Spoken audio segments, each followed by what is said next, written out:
Hello everyone, स्वागत है आपका श्रीवर्स चैनल में। आज की कहानी के हमारे main heroine Brigitte wants to be happy एक वेब नॉवल में फंस चुकी है, पर इसमें वो हीरोइन गलती से ब्रिगिट नहीं बल्कि उसकी मौसी आंट प्रिंसेस यूरेनिका बन चुकी है, जो कि 20 साल पास्ट में जागती है। उसे पता है कि फ्यूचर में उसकी पूरी जनरेशन ट्रेजिकली मर जाती है, इसलिए वो एक ही तरीका देखती है, खतरों को रोकना, विलेन को पैदा होने से ही रोक दो। उसका नया मिशन का टारगेट हैंडसम किंग यूरिडियन, जिसका बेटा फ्यूचर में विलेन बनेगा। और यूरेनिका के पास एक ही वेपन है, यूरिडियन को सेड्यूस करना और फ्लर्टिंग करना। मैजिक, कॉमेडी और रोमांस के साथ ये कहानी यूरेनिका का डेस्टिनी रीराइट मिशन की शुरुआत है। तो चलिए कहानी शुरू करते हैं। एपिसोड के स्टार्टिंग में लिबी बनी की राजकुमारी यूरेनिका, जिसे बेलकोट के बड़े राष्ट्र ने बंदी बना लिया है, बेलकोट के राजा का बेसब्री से इंतजार कर रही। और उसी टाइम पे वो पहुंचता है और बोलता है प्रिंसेस। वो पीछे घूमते हुए भाग के उसके पास जाती है और बोलती है मैं आपकी बेसब्री से इंतजार कर रही थी। और उसके आंखों में चमक आ जाता है और बोलती है डेकाल्प्स के डार्ट। जब ये बात सुनता है वो बोलता है कौन, क्या? फिर अपना मुंह बंद करते हुए बोलती है मैं ऐसा क्यों बोली, मेरी स्टूपिड माउथ। फिर जब उसकी तरफ देखती है सोचती है ऐसा नहीं लग रहा कि वो ये बात सुन के गुस्से हैं। फिर बोलती है आई मीन योर मैजेस्टी, क्या आप मुझसे शादी करेंगे? फिर ये बात सुन के उसका रिएक्शन कुछ ऐसा हो जाता है और बोलता है प्रिंसेस, और उसका रिएक्शन कुछ क्यूट वाला होता है। वो बोलती है हाँ यस योर मैजेस्टी। फिर यूरिडियन बोलता है मैं आपसे शादी नहीं कर सकती। फिर वो बोलती है हाँ मैं जानती हूँ। फिर पूछता है अगर तुम जानते हो तो ऐसा क्यों पूछा? फिर वो बोलती है मैं आपसे बहुत प्यार करती हूँ योर मैजेस्टी। जब आपको मैंने पहली बार देखा था मुझे तब से ही प्यार हो गई थी। फिर यूरिडियन बोलता है पर मैं आपसे प्यार नहीं करता हूँ प्रिंसेस। फिर उसके रिएक्शन बदल ही जाती है और बोलता है और सबसे इम्पोर्टेंट बात, मेरी एंगेजमेंट हो चुकी है। फिर यूरेनिका बोलती है पर आपने कहा था कि वो आपकी फियांसे नहीं है। फिर वो बोलता है वेल ये बात सच है, पर फ्यूचर में वही एक कैंडिडेट है जो मेरी फियांसे बन सकती है। फिर यूरेनिका बोलते हैं फ्यूचर की बात किसको पता होती है, क्या आप लेडी एलोडिया से प्यार करते हैं योर ग्रेस? फिर यूरिडियन बोलता है ऐसा तो मैं नहीं कह सकता। यूरेनिका बोलती है अगर ऐसा है तो क्यों ना आप मुझे एक चांस दीजिए। फिर यूरिडियन पूछता है ऐसा कौन सी रीजन है कि मैं तुम्हें ऐसा चांस दूं और मैं ऐसा क्यों करूं? फिर वो बोलती है क्योंकि मैं आपको पसंद करती हूँ। फिर वो बोलता है मुझे नहीं पता कि ये बात सच है कि झूठ है। फिर यूरेनिका बोलती है मैंने आपसे कहा मैं आपको पसंद करती हूँ और उसके साथ साथ मैंने आपको अपना प्यार का इजहार भी किया, और आपको ऐसा कौन से रीजन चाहिए? अगर आप मेरे साथ शादी करेंगे आपको बहुत कुछ मिल सकता है। फिर वो बोलता है जैसे कि? फिर वो बोलते हैं क्योंकि मैं वेस्टर्न रीजन की लिव अपना कंट्री की टाइटल होल्ड करती हूँ और मुझे अच्छी तरह से पता है हमारी लैंड गॉडेस से ब्लेस्ड है। फिर वो बोलता है बेलकोट भी अच्छी फसल और प्लांट्स की भूमि है। फिर वो बोलती है और मैं मेरे पिता की एक यंगेस्ट प्रिंसेस हूँ और आपको बहुत सारी डाउरी भी मिलेगी। अगर आप मेरे साथ शादी करेंगे तो मेरे पिताजी गल्फमैन की रोड को इमीडिएटली ओपन कर देंगे। फिर वो बोलता है गल्फमैन रोड, मुझे तो पता है कि ये बहुत जल्दी ओपन होने वाला है। अगर मैं आपसे शादी भी ना करूं तब भी ये ओपन होने वाला था। ये सब बोलने के बाद भी यूरिडियन नहीं मानता है और सोचती है कि मैं तो हार ही गई, अब ऐसा कौन सा रीजन बचा, आखिरकार वो जीत ही गए। ये कितनी फ्रस्ट्रेटिंग है। फिर मन ही मन सोचती है मैं तो हम दोनों को बचाने की कोशिश कर रही हूँ। अगर आप लेडी एल्डोरिया के साथ शादी करेंगे तो एक बहुत ही भयानक और एक दुष्ट विलेन के जन्म होगी और वो लेडी आपके वारिस को पैदा करेगी और इविल पाथ और डार्क मैजिक को फॉलो करने बोलेगी और आप वो विलेन की फादर बनेंगे। जब आप 40 साल की उम्र में ही आपके खुद का बेटा आपकी जान ले लेगा। पर ये सब मैं आपको कैसे कहूँ? अगर मैं ये सब बातें आपको बताऊंगी तो ये ना समझ बैठे कि मैं पागल हूँ। ये सब तो मैं करना नहीं चाहती पर मुझे ये सब करना पड़ेगा। फिर पूछती है क्या मैं आपको सुंदर नहीं लगती? वो बोलता है मुझे नहीं पता, मैं इस बारे में श्योर नहीं हूँ। फिर वो बोलती है आई क्या?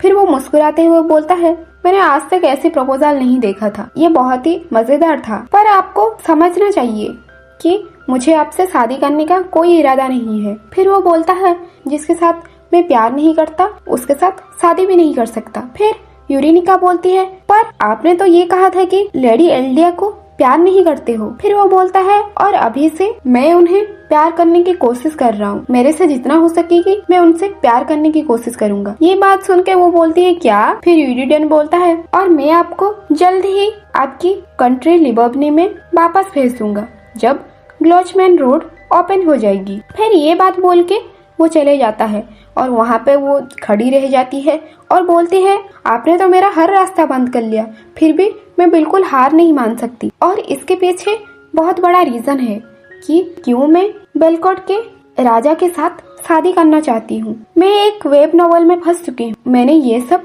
पहले ही बुक में पढ़ी थी और अभी की मेन स्टोरी में मैं 20 साल पहले आ चुकी हूँ। फ्यूचर में जो विलेन की जन्म होगी मैं उसको रोकना चाहता हूँ और इससे आपकी जान भी बच सकता है, उसके साथ साथ मेरी भी, और मेरी खुद की कैरेक्टर को भी मैं बचाना चाहती हूँ जैसे कि वो वेब नॉवल में थी।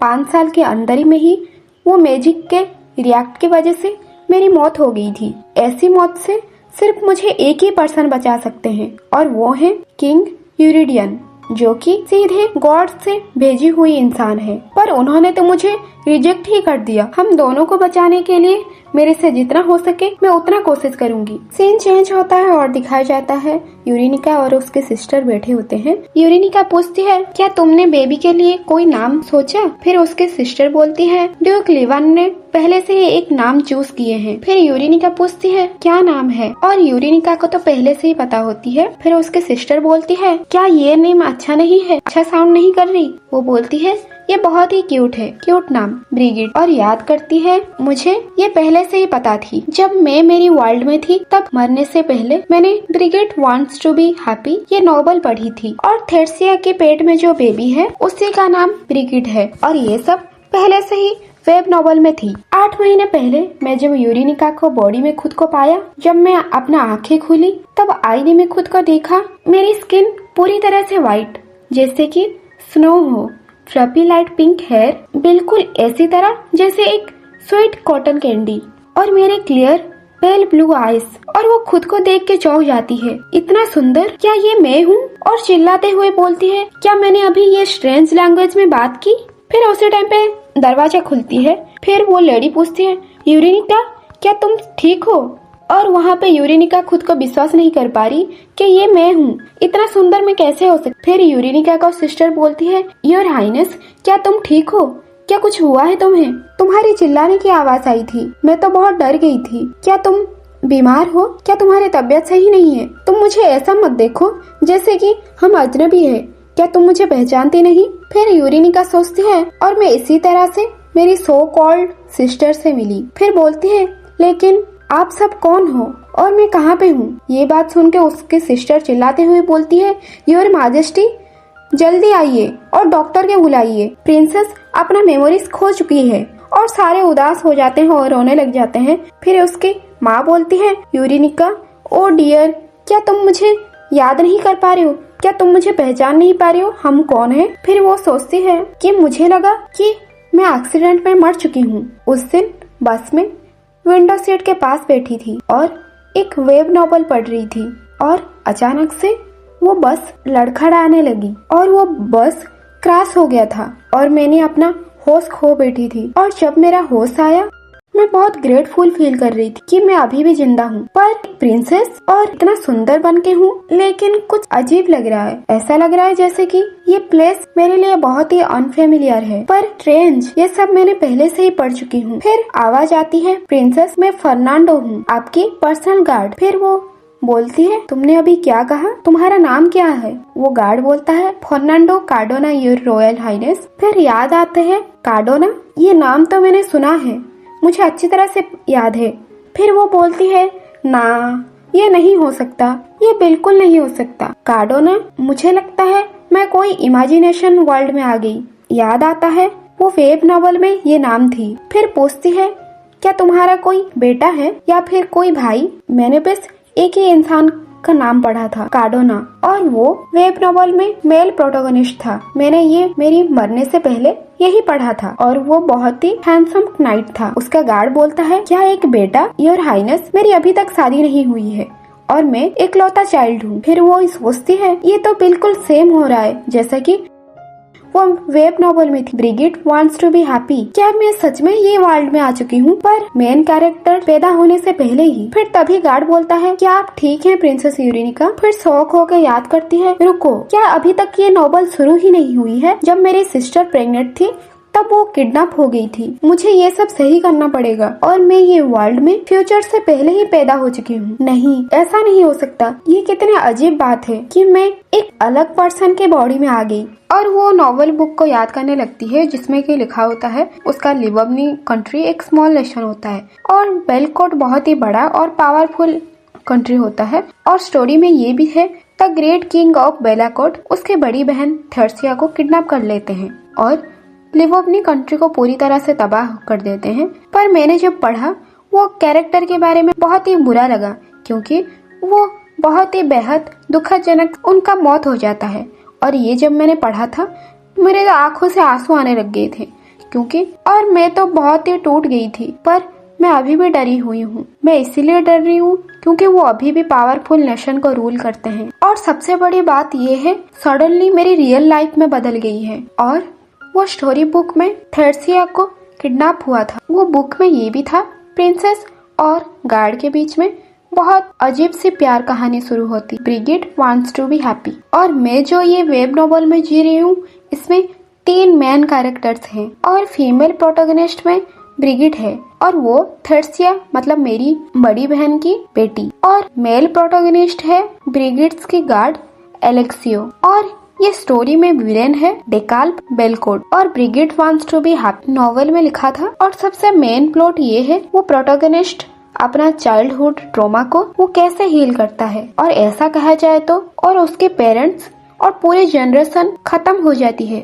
और सबसे पहले जब किडनैप होती है तब से शुरू होती है। ब्रिगिट्स के फादर ड्यूक लेवन, उन्होंने बैटलफील्ड में उनके मौत हो गई थी जब मेरी बहन प्रेग्नेंट थी। और उसको जब ये बात पता चलती है वो बहुत ही शौक में आ जाती है और उसकी तबीयत बिगड़ने लगती है। इस वजह से उसकी डॉटर ब्रिगिट्स की भी तबीयत बहुत ही खराब तरीके से पैदा हुई थी और बेलकोट और लिवबनी के बीच में दरारें आ गई। इसीलिए ब्रिगिट के साथ साथ उसकी माँ थर्सिया को भी अपना कंट्री वापस लिवबना भेज दिया गया। ब्रिगिट तब 10 साल की थी और इस खबर से डेकाल बहुत ही टूट चुका था। जब ये बात सुना ब्रिगिट उसे छोड़ के जा रही, इसके पूरा नेम बहुत लॉन्ग है, मैं तो हमेशा से भूल जाती हूँ, छोड़ो। और उसने ब्लैक मैजिक का यूज करना शुरू करता है और विलेन बन जाता है। जिस साल ब्रिगिट और डेकाल्ब अलग हुए थे तब डेकाल्ब 11 साल का था और वो बेड मैजिक की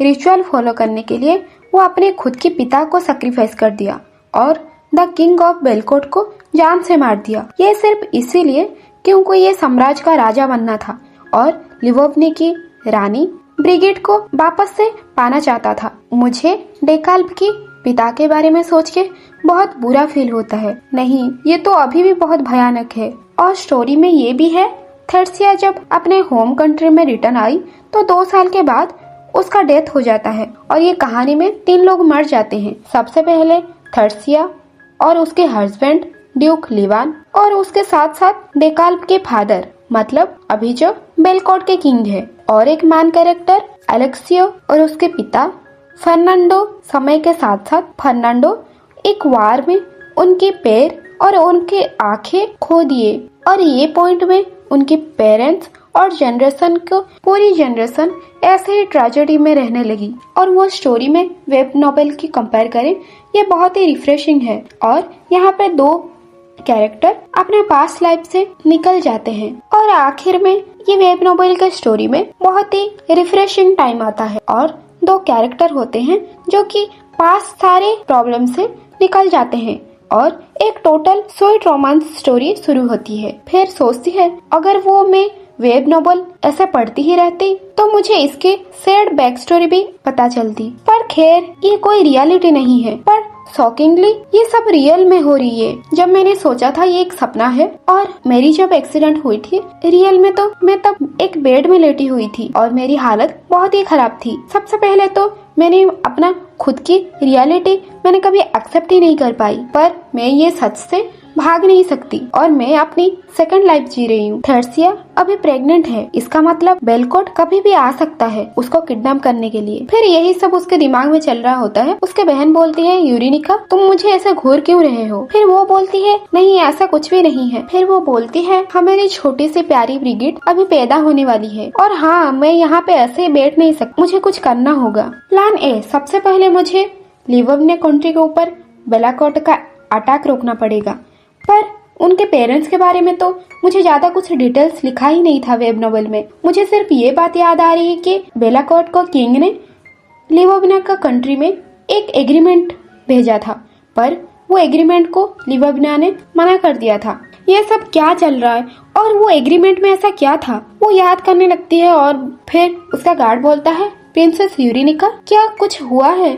ऐसी कौन सी बात है? आप सही नहीं लग रहे हैं। फिर वो ऊपर देखती है, फिर वो बोलती है, मैं तुम्हारे लिए परेशान हो रही हूँ, तुम्हारी राइट पैर और तुम्हारे लेफ्ट आंख की वजह से। ये बात सुनकर गार्ड बोलता है, हैं? फिर वो बोलती है, तुम्हें ये सब समझ नहीं आएगी, मतलब समझ नहीं पाओगे। फिर बोलती है तुम पूछती है, और क्या तुम्हें याद है कि बेलकोट और लिवोनिया के बीच में क्या एग्रीमेंट हुई थी?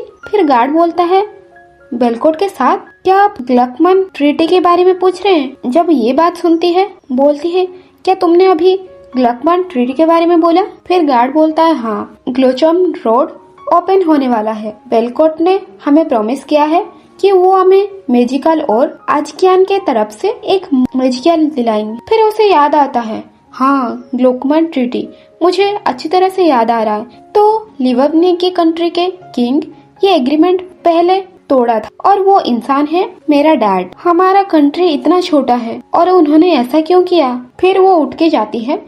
गार्ड बोलता है, योर हाइनेस आप कहाँ जा रही हैं? वो बोलती है, सॉरी फेर्डी, मुझे लगता है मेरे पास कोई चॉइस नहीं है। फिर अपने पिताजी के पास जाती है। फिर उसके पिताजी बोलते हैं, यूरी स्वीटी, ऐसा कौन सी बात होगी जो तुम भागते हुए आ रही हो? फिर यूरेनिका बोलती है, पिताजी वो ग्लोचमैन ट्रीटी के बारे में ये सब क्या है? फिर उसके पास जाती है और सोचती है, मुझे अच्छी तरह से पता है मेरी फादर की क्या वीकनेस है। अगर मैं थोड़ी सी भी क्यूट एक्ट करूं, वो मेरी सारी बात मान लेंगे। फिर वो ग्लचम की एग्रीमेंट के बारे में पूछती है। तुम्हें परेशान होने की कोई जरूरत नहीं है, तुम्हारे छोटी से सर में ये सब कॉम्प्लिकेटेड मैटर्स नहीं आना चाहिए मेरी स्वीटहार्ट। 3 घंटे के बाद का सीन दिखाया जाता है। वो बोलती है, मुझे विश्वास भी नहीं हो रहा अभी जो आप ये सब मुझे बताए। आपने वो ग्लकमन के रोड क्लोज करना चाहते हैं 2 साल के लिए। फिर वो एक्सप्लेन करता है वो बेलकोट बिल्कुल भी मैजिक का प्रोड्यूस नहीं करता है और उन्होंने अपने कैपिटल सिटी को प्रोटेक्ट करने के लिए ये सब कर रहे हैं और ईस्ट में बेलकोट आता है, इसीलिए हमारे साथ ये एग्रीमेंट किया है। और अजकियान ने हमारे साथ 2 कंट्री के बीच में एग्रीमेंट हुआ है, ट्रेड शुरू हो गई है और हमारे डेवलपमेंट की वजह से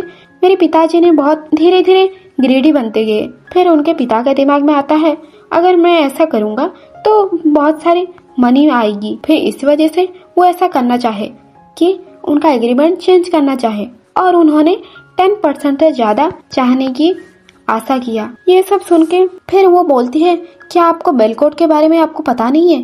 क्या बिल्कुल भी डर नहीं लगता? वो कितने क्रूर हैं और आप 2 साल के लिए बंद करना कैसे चाहते हैं? फिर उसके बोलते हैं, यूरेनिका कुछ भी हो जाए, मुझे पता है कि बेलकोट बहुत पावरफुल है, पर हमने एक पीसफुल एग्रीमेंट करेंगे। ऐसा नहीं हो सकता अचानक से हमारे ऊपर अटैक कर दे। यूरेनिका को समझ आता है कि तो मेरे सबसे पहले ये एग्रीमेंट और ऐसा सब होने के पीछे सबसे पहले मेरे पिताजी के हाथ है। फिर बोलती है कि आप ये ग्लकमैन का रोड ओपन नहीं करेंगे। फिर उसके पिता हंसते हुए बोलते हैं, पर ऐसा क्यों करूं मैं स्वीटहार्ट? फिर सीन चेंज होता है और यूरेनिका और सिस्टर साथ में जा रहे होते हैं। उसके दिमाग में सिर्फ यही सब चल रहा होता है। फिर उसकी सिस्टर बोलती है, यूरेनिका ऐसी क्या बात है, तुम खुद से ही अपने आप में बात करने लगती हो। वो बोलती है, नहीं कुछ भी नहीं हुआ है। फिर उसकी सिस्टर बोलती है, अगर तुम्हें कोई बात की चिंता हो रही है तो तुम मुझे कह सकती हो। फिर यूरेनिका सोचती है, जब वो प्रेग्नेंट है मैं उन्हें कोई परेशानी नहीं दे सकती। उसकी सिस्टर बोलती है, अगर तुम्हें कोई भी परेशानी हो तुम्हारी बड़ी बहन मुझे बताना, मैं तुम्हारी जरूर मदद करने की कोशिश करूंगी। फिर यूरेनिका बोलती है, थर्सिया तुम एक एंजल हो, मैं तुम्हारा ध्यान रखूंगी और तुम्हें कुछ भी होने नहीं दूंगी थर्सिया। और मुझे लगता है मेरे पास प्लान बी भी है। प्लान बी ये है कि जब बेलकोट का किंग मेरी बहन को किडनैप करने की कोशिश करेंगे तो मैं थर्सिया को छुपा लूंगी और ये सब नहीं होने दूंगी और मुझे ये सब रोकने पड़ेगा। पर मुझे तो पता भी नहीं है कब वो अटैक करने वाले हैं। और सीन चेंज होता है और ड्यूक लिवन की कैस्टल दिखाया जाता है और वो लड़का बोल रहा होता है कि तुम यहाँ पे क्या कर रही हो, तुम अपने जगह पे क्यों नहीं जाती, तुम्हारे पैलेस में जाओ। और ये होता है ड्यूक लिवान का छोटा भाई और उसका बचपन का दोस्त सर्गे लिवान। ये सब यूरेनिका को बोल रहा होता है। वो बोलती है क्या तुम्हें आइडिया भी है कि मेरे दिमाग में क्या क्या चल रहा है? हाँ, दुख की बात है, मुझे तो मेरी फ्यूचर का प्लान अभी से ही करना पड़ रहा है और फ्यूचर के बारे में सोचना पड़ रहा है। मुझे थर्सिया के साथ रहना है और उसके पास रह के उसे प्रोटेक्ट करना है। मेरे पास और कोई भी चॉइस नहीं है। और कुछ दिन की बात है जब बेलकोट ये राज्य में अटैक करने वाले हैं। मुझे ये अच्छी तरह से याद है, मैंने ये जरूर पढ़ी थी। फिर वो लड़का बोलता है मैं थर्सिया के ऊपर अच्छे से ध्यान रखूंगा ये पैलेस में। और वैसे भी वो एक शादीशुदा औरत है और तुम तो कुछ दिनों से बहुत ही अजीब एक्टिंग कर रहे हो और ऐसा कौन विश्वास करेगा, तुम एक प्रिंसेस हो। और वो बोलती है अगर तुम अपना मुंह बंद नहीं रखा तो तुम्हें एक मुक्का दे दूंगी। और याद करती है और ये बहुत अच्छी बात है कि यूरेनिका और मेरी पर्सनालिटी बिल्कुल ही सेम है। अगर मुझे पता होता ये सब होने वाला है कि मैं उस बैकग्राउंड स्टोरी को अगर मुझे पता होता ये सब होने वाला है तो मैं ये बैकग्राउंड स्टोरी के ऊपर और अच्छे से ध्यान रख। फिर वो लड़का बोलता है क्या तुम्हें कुछ हुआ है, क्या कोई बात है? फिर वो बोलती है सर तुम मुझे प्रॉमिस करो कि जब जरूरत पड़ेगी तुम मुझे बिल्कुल बचाओगे। फिर वो बोलता है मैं तुम्हें क्यों बचाने आऊँ, वहाँ पे तो सार कार्डोना होंगे और जब तुम्हारे पास सार कार्डोना भी है तो वही बचाएंगे तुम्हें। फिर वो बोलती है जब जरूरत पड़ेगी टाइम आएगी तब बचाना, तब की बात कर रही। और वो याद करती है क्योंकि एग्जैक्टली यही था जो फर्स्ट सीन में था, वो नॉवल की फर्स्ट सीन में था और वो स्टोरी में जो लिखा होता है वो याद करती है। और मुझे थर्सिया को कहीं पे छुपाना होगा और उसे सेफ रखना होगा। फिर यूरेनिका बोलती है मैं गिनना शुरू कर रही हूँ सर्गी, तुम्हें जैसे भी करके आना होगा। फिर वो बोलता है वापस से तुम्हें ऐसे अजीब एक्ट करना शुरू कर दिया। फिर वो हंसती है और याद करती है और एक बात मैं तो भूल ही गई थी। और बेलकोट के महाराज जब प्रिंसेस को लेने वाले हैं, लिववनी की कंट्री में सिर्फ एक ही राजकुमारी नहीं थी, यहाँ पे 2 राजकुमारी थी। और सीन चेंज होता है और फिजिशियन के पास यूरेनिका का चेकअप होती है और उन्होंने बोलते हैं कोई परेशान होने की कोई बात नहीं है। उसके पिताजी और उसके सिस्टर वो सब होते हैं। उसके पिता बोलते हैं कि तुम्हें अच्छी बातें सब सुनना पड़ेगा क्योंकि बेबी के लिए बहुत ही अच्छा है। फिर उसी टाइम पे वो खड़ी होती है और बोलती है मुझे कुछ करना होगा। और वो थर्सिया को उठाती है और बोलती है चलो हम बहुत दिनों से बाहर नहीं गए हैं इसलिए हम थोड़ा बाहर चलते हैं। फिर उसके सिस्टर बोलती है हम तो बस 2 घंटे ही यहाँ पे हैं, तुम ये क्या कह रही हो? यूरेनिका बोलती है 2 घंटे बहुत होते हैं तो हमें यहाँ से जाना होगा। माँ और पिताजी देख के सोचते हैं इसे क्या हो गया। फिर वो बोलती है थर्सिया बहुत टायर्ड हो जाती है जल्दी ही, हम इसीलिए ज्यादा टाइम नहीं रुक सकते, हमें जल्दी ही घर जाना होगा। ओ डियर थर्सिया सब कुछ सही हो जाएगा, तुम परेशान मत हो। उसके बाद उसे खींचते हुए बाहर ले आ जाता है और जब वो जा रहे होते हैं तब आवाज आते हैं कि मिल गया। फिर ये लोग बहुत शौक हो जाते हैं ये सब क्या हो रहा है।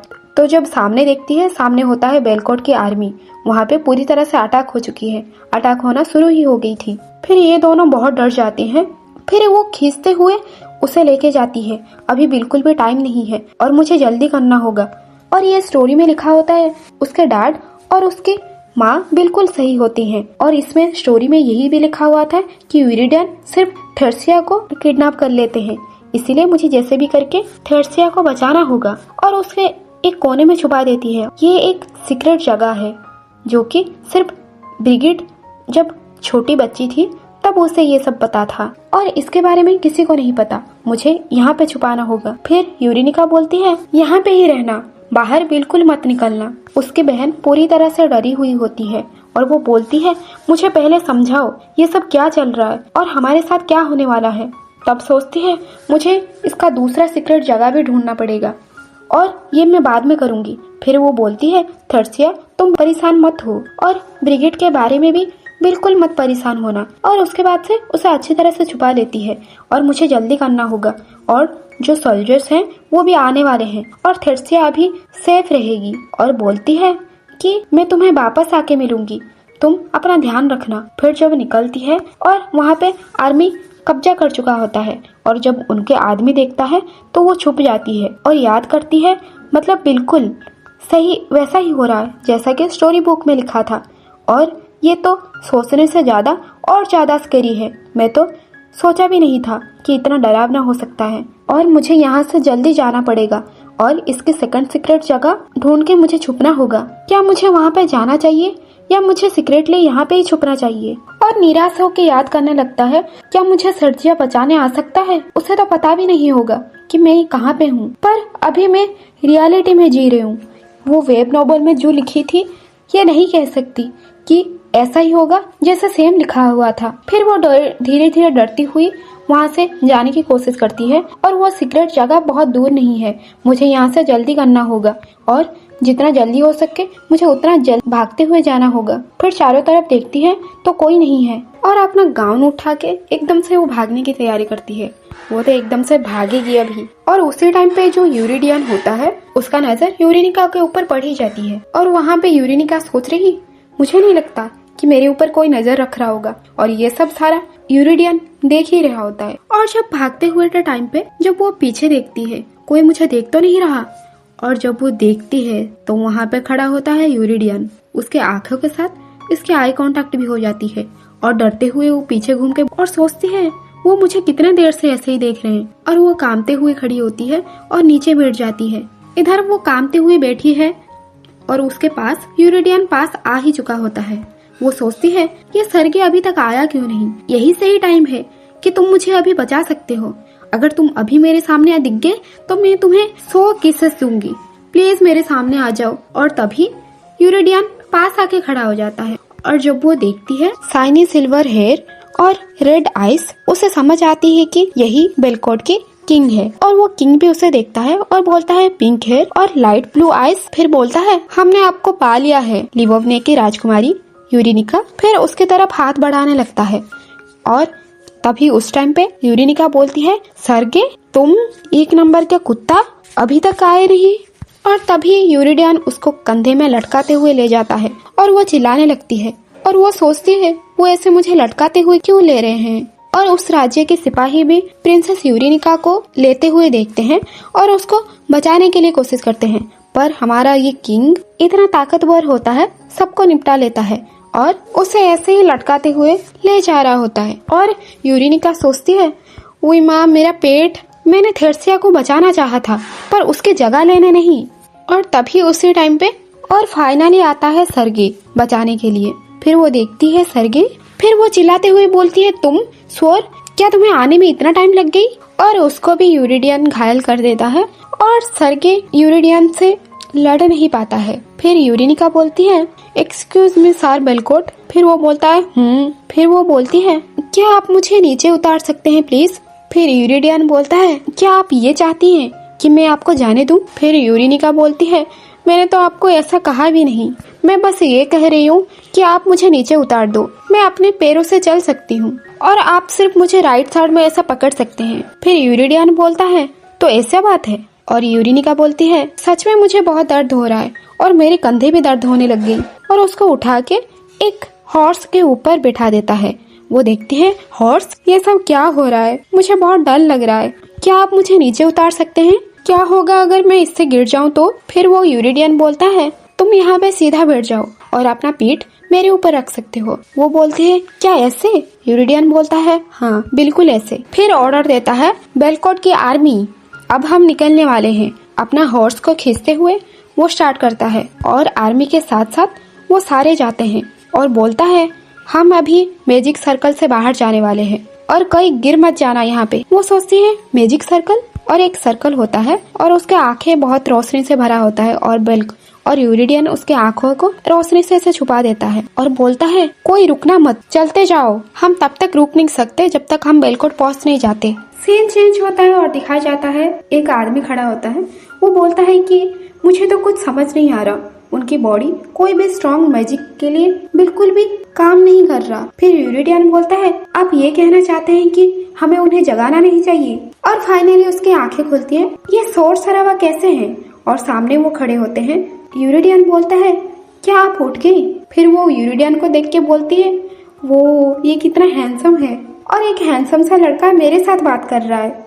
फिर वो मन ही मन मुस्कुराने लगती है और ये सब वो लोग देख रहे होते हैं। फिर यूरिडियन बोलता है, क्या कोई ऐसे अजीब सी घटना इनके साथ हुई है? फिर यूरिनिका बोलती है, मेरी आंखें तो बंद ही हो जा रही हैं। पास में जो बूढ़ा होता है वो बोलता है। फिर वो पास जाके बोलता है, योर हाइनेस, क्या आप अगर अनुमति दें? वो अपना हाथ निकालता है और अपना मैजिक शुरू करता है। जब यूरिनिका देखती है तब सोचती है, ये सब क्या है? इससे मेरी तबीयत खराब हो रही है और मेरे सर पे दुखने लग रही है। और तभी उसका सर घूम जाता है और वो नीचे गिर जाती है। वो सोचती है, ऐसा लग रहा है जैसा मेरा सर फटने वाला है और इससे मुझे बहुत ही दर्द हो रही है और ये बिल्कुल भी टॉर्चर है। अगर कोई है प्लीज मेरी मदद करो। और तभी यूरिडियन उसका हाथ पकड़ता है और वो महसूस करती है, क्या अभी मुझे कोई भी पेन नहीं हो रही, मैं बिल्कुल ठीक हूँ और मेरे पैर भी एकदम ठीक हैं। फिर यूरिडियन बोलता है, प्रिंसेस क्या आप ठीक हैं? वो बोलती है, हाँ मैं बिल्कुल ठीक हूँ। और सोचने लगती है, ये सब क्या हो रहा है? मैंने थर्सिया को आखिरकार प्रोटेक्ट कर ही दिया, पर मैं खुद किडनैप हो गई और एक हॉर्स में और मुझे ऐसी तरह से लेके आए हैं और उसके साथ साथ मेरी पेन भी गायब होगी। मुझे जितना याद है इस बारे में तो ऐसा कुछ नहीं था और ये तो बड़ा ही अजीब है और ये सब क्या हो रहा है मुझे कुछ समझ में नहीं आ रहा। और जब मैं ये खुद झेल रही हूँ इसमें तो मेरी ही ज्यादा परेशानी बढ़ गई। फिर वो यूरिडियन बोलता है, प्रिंसेस क्या आप ठीक हैं? फिर यूरिनिका बोलता है, अगर आप मेरे सिस्टर को नहीं ले पाए तो आप अपना घर क्यों नहीं चले जाते और आपने मुझे क्यों उठा के ले आए? आप बहुत डरावने हैं। और यूरिडियन उसे बच्चों की तरह दो हाथ से उसे उठा लेता है। प्रिंसेस उसे देख के फिर से नट्टू हो जाती है। फिर सोचने लगती है, ये कितना हैंडसम है।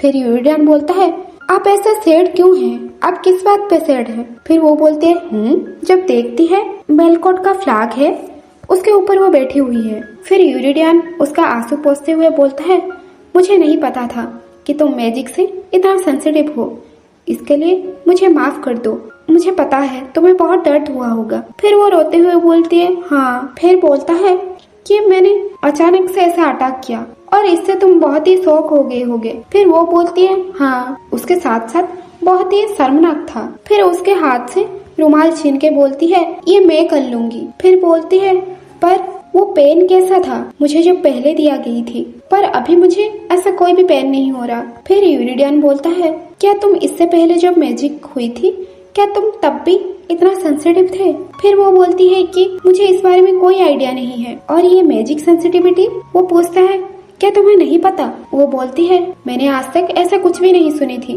और ना ही मेरे साथ कभी ऐसा हुआ है पहले। और मन ही मन सोचती है, मुझे तो यही पता है जब मैंने 8 महीने पहले ये बॉडी में आई थी। फिर वो बोलती है, वो जो आदमी था जिन्होंने मुझे टच किया था, और सब उसके तरफ देखते हैं। फिर वो आदमी कांपते हुए बोलता है, अगर कोई इंसान इतना सेंसिटिव है तो उसका मैजिक ऐसा ही काम करता है। फिर वो बोलता है, शायद वो ऐसे एनवायरनमेंट में कभी थी ही नहीं, इस वजह से उनको मैजिक के बारे में ज्यादा कुछ नहीं पता। फिर यूरिडियन बोलता है, अगर ऐसा है तो अभी वो बिल्कुल ठीक कैसे है? फिर वो आदमी बोलता है, मुझे इस बारे में नहीं पता और मैं सही से नहीं कह सकता योर मैजेस्टी। और वो बोलता है, ऐसा लग रहा है जैसे कि मुझे उनको टच करने में मुझे डिफिकल्टी फील हो रही। फिर यूरिडियन बोलता है, अगर ऐसा है तो छोड़ो, ऐसा लगता है इसका मतलब मैजिक सर्कल का यूज करना इम्पॉसिबल है। फिर वो खड़ा होता है और आर्मी को बोलता है, हम बॉर्डर क्रॉस कर चुके हैं, इस वजह से हमें हॉर्स के साथ ही हमें वापस जाना पड़ेगा। फिर वो बोलते हैं, यूरिनिका की तरफ देखते हुए बोलता है, ऐसा लगता है तुम इससे पहले हॉर्स राइडिंग भी नहीं किए हो। फिर वो बोलती है, मुझे हॉर्स राइडिंग पता है। फिर बोलता है, तुम्हें देख के ऐसा लगता था जैसे तुम हॉर्स राइडिंग करते हुए बहुत डर रही थी। फिर वो बोलती है, मैंने आज तक कभी खुद से हॉर्स राइडिंग नहीं की थी, क्योंकि ऐसा कुछ रीजन थे, इस वजह से मैंने कभी हॉर्स राइडिंग नहीं की थी। फिर वो खुद से सोचती है, क्या मैं आपको परेशान तो नहीं कर रही, मेरी वजह से आप परेशान तो नहीं हो रही। फिर सोचती है मैं तो खुद किडनैप होके आई हूँ और मैं ये सोच रही हूँ कि उन्हें मैं परेशान तो नहीं कर रही। यूरिडियन उसे हाथ बढ़ाता हुए बोलता है, फिर आप मेरे साथ आइए, अगर हम हॉर्स से राइड करेंगे तो हम कल तक पहुंच जाएंगे। फिर वो सोचती है कि इसीलिए ऐसा लग रहा है क्योंकि और उन्होंने मुझे किडनैप किया है, इस वजह से उनका बर्ताव भी खराब नहीं है। फिर वो हाथ बढ़ाते हुए बोलता है, मेरे साथ आओ और उठो। फिर उसके हाथ पकड़ती है और खड़ी होती है और बोलती है थैंक यू। फिर पूछती है कि आपका कोई इंटेंशन है लेविवनी कंट्री में मुझे वापस छोड़ दे। फिर उसके बाद वो ऐसे ही खड़े रहता है। वो सोचती है हाँ तो जितना भी अच्छा बर्ताव हो, फिर भी 10 साल पहले धर्सिया को उन्होंने किडनैप कर लिया था। फिर उसके बाद यूरिडियन बोलता है, अगर मैं एक बार वो स्टेटमेंट अच्छे से जान लूं, उसके बाद से तुम्हारी लेविवनी कंट्री में तुम्हें वापस छोड़ाऊंगा और उसके साथ साथ सेफ्टी और कंफर्टेबल के साथ। और मैं तुम्हें ये वादा करता हूँ। तब भी अपने मन में सोच रही है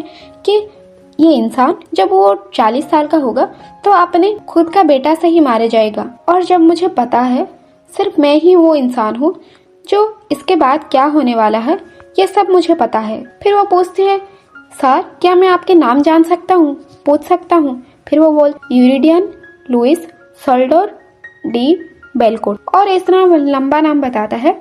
फिर उसके बाद वो अपना इंट्रोडक्शन देती है, बोलती है आपको तो पता ही होगा, और मैं यूरिनिका लिवोवनी। और वो मुस्कुराते हुए बोलती है आपसे मिलके बहुत अच्छा लगा। फिर उसके आर्मी के साथ वो वापस लौटता है और वहाँ पे प्रिंसेस भी होती है। फिर वो बोलता है अपना बॉडी को रिलैक्स करो, और अगर ऐसा रिलैक्स नहीं रखोगे तो तुम्हें बहुत ही दर्द होने लगेगी। फिर वो बोलती है नहीं, मुझे बिल्कुल दर्द नहीं हो रही। और वो मन ही मन सोचती है मैं इनके कितने करीब हूँ और इनके शरीर के साथ मेरा शरीर भी टच हुआ है और मैं फील कर पा रही हूँ कि उनका कितना टाइट मसल्स है, और ये मोमेंट में मैं ऐसा फील कर रही हूँ जैसे कि सब कुछ ठीक है। फिर उसे देखते हुए सोचती है क्या ये इंसान को बिल्कुल भी पसीना नहीं आते, वो इतना क्लियर और अच्छा स्मेल कैसे कर रहे हैं, इस वजह से मुझे बहुत अच्छा फील हो रहा है। फिर वो आंखें बंद करते धीरे धीरे उसके सीने में उसका सर रखने लगती है। फिर उसका ख्याल आता है कि मुझे तो कुछ समझ भी नहीं आ रहा, मैं इतनी थ्रस्टी वुमन बन गई हूँ। फिर उसका हॉर्स बहुत सी तेजी से जा रहा होता है, वो गिरने वाली होती है और पकड़ लेता है। फिर बोलता है अच्छे से बैठिए प्रिंसेस, और वो सोचती है कि ये कितना शर्मिंदाजनक है। और उसके बाद दिखाया जाता है कुछ घंटों के बाद वो फिर से ऐसे पड़ी रहती है नीचे, और जब उसका आंखें खोलती है फिर सोचती है यहाँ पे क्या हो रहा है, और वहाँ पे जो जादूगर वाला होता है वो भी होता है और उसका जादू से कुछ कर रहा होता है। और वो सोचती है कि अभी जो मैं ये देख रहा हूँ ये कैसा फायर है, क्या मैं मर चुकी हूँ, मुझे उन्हें टच करना पड़ेगा। फिर उसका हाथ पकड़ लेता है और उसके पास वो रहती है और मुझे ये पेन से राहत मिलेगी, पर ऐसा कैसे? वहाँ पे यूरिडियन सोचता है प्रिंसेस तो बहुत सेंसिटिव है। फिर उसके बाद से वो जादूगर आदमी बोलता है मैजिक फायर स्टार्ट होने वाला है, ऐसा लग रहा है प्रिंसेस ये मैजिक के बारे में कुछ नहीं जानती। फिर वो सोचती है ये सब सिचुएशन के बारे में मुझे कुछ समझ नहीं आ रहा। फिर ये सब बातें यूरिडियन बोलता है, ऐसा लग रहा है ये मैजिक वो हैंडल नहीं कर सकते, तो हमें केयरफुली रहना होगा। फिर यूरिनिका सोचती है मुझे इतना दर्द होता है और ऐसा लगता है जैसे कि मैं मरने वाली हूँ, पर जब यूरिडियन को छूता हूँ तब मुझे सारा दर्द गायब हो जाता है। फिर यूरिडियन उससे पूछता है क्या तुम श्योर हो ये सब लिवोवनी कंट्री में बिल्कुल भी ये सब नहीं होती आई है प्रिंसेस? फिर उसके बाद मन ही मन सोचती है मैं तो ये पहली बार ये वर्ल्ड में आई हूँ और मुझे इस बारे में नहीं पता। बेलकोट के हिसाब से लिवोवनी कंट्री बहुत ही वीक है और इनके बीच में एग्रीमेंट भी हुई थी, और मेरी बॉडी मैजिक को रिजेक्ट कर रहा है। और जब वो चारों तरफ देखती है वहाँ पे गार्ड भी होते हैं। फिर उसके बाद यूरिडियन बोलता है तुम ये मैजिक सर्कल में आने के बाद तुम्हारी ऐसी हालत हो गई है, क्या आपके साथ कोई डरावनी चीजें हुई है? वो बोलती है आप मुझे अभी के अभी हक कर सकते हैं। फिर ये सब होने के बाद यूरिडियन को बहुत ही बुरा लगता है और उसने जो पहना होता है वो कपड़ा उसको पहना देता है, उसके ऊपर ढक देता है। ये सब देख के यूरिनिका को बहुत ही अच्छी लगता है और वो बोलता है मैं ये इंसान को ऐसे ही मरने नहीं दे सकती। आग चल रही होती है। फिर वो सोचती है ये लिवोवनी कंट्री से बेलकोट की हवा बहुत ही हैवी है और ये मैजिक की वजह से मुझे सांस लेने में दिक्कत हो रही है, पर जब मैं यूरिडियन के साथ हूँ पास हूँ मुझे सांस लेने में आसानी हो रही है। ऐसा लग रहा है ये इंसान एकदम मिराकल के जैसा है और उसकी बॉडी भी। मन में प्लान सी की प्लान करती है। वो सोचती है कि साइड कैरेक्टर को साइड हटा के क्यों ना मैं खुद ही जीतना चाहूँ, मैजिक से उसे पा लूंगी। और ऐसे ही रात बीतती है और सुबह होती है। यूरेनिका यूरिडियन देखती है, तब सोचती है कि ऐसे हैंडसम इंसान के शादी करना तो कितना मजेदार की बात है और ये कितने अच्छे हैं। और उसे देख के फिर से नट्टू हो जाती है और फिर से उसके बारे में ख्याल करने लगती है। फिर यूरिडियन बोलता है, आप क्या सोच रही हैं प्रिंसेस यूरेनिका? फिर वो बोलती है, मैं ये सोच रही थी कि आप एक डैड बनते हुए कितने हॉट लगोगे। मैं सोच रही थी आपके साथ कैसे शादी करूं। और मन ही मन खुश हो जाती है और सोचती है वो मुझे इस तरह घूर क्यों रहे हैं। और वो याद करने लगती है कैसे कैसे अजीब मोमेंट में उन्होंने मुझे देखा था। ये कितने शर्मिंद की बात है। फिर वो बोलता है, तुम चुप हो गए? फिर बोलता है, तुम बहुत ही अजीब हो। वो बोलती है कि कितने शर्मिंदाजनक है और वैसे भी वो मेरे साथ शादी क्यों ही करेंगे जब मेरी कंट्री इतनी छोटी सी है। वो तो एक बड़ी राज्य की प्रिंसेस के साथ शादी करेंगे। फिर वो बोलता है प्रिंसेस यूरेनिका और वो अपने हाथों से उसे उठा के हॉर्स के ऊपर बिठा लेता है। फिर उसके आर्मी को बोलता है, हम कैपिटल पहुँचने वाले हैं, इस वजह से हमें जल्दी जाना होगा। यूरेनिका सोचती है, अगर मैं ये इंसान से शादी नहीं कर सकती तो मुझे वो मैजिशियन लेडी से भी शादी करना रोकना पड़ेगा। और मुझे पता है ओरिजिनल स्टोरी में क्या हुआ था। डेकाल, तुम एक मॉन्स्टर हो, तुम्हें बिल्कुल भी पैदा नहीं होना चाहिए। ये वर्ल्ड के सारा पावर पाने के लिए तुम कितने हद तक जा सकते हो वो ये स्टोरी में था, जिसने तुम्हें ऐसे रास्ता के लिए अपनाने के लिए कहा है। उसके खुद का बेटा को ही ब्लैक मैजिक के बारे में उसे बताया और मैं ये शादी कैसे रोक सकती हूँ। और मुझे नहीं लगता ब्रिगिट 2 महीने के अंदर ही पैदा हो जाएगी। वो तो अभी 7 महीने की प्रेग्नेंट है और डेकाल ब्रिगिट से 1 साल बड़ा था। इसका मतलब सिर्फ मेरे पास 1 साल ही है।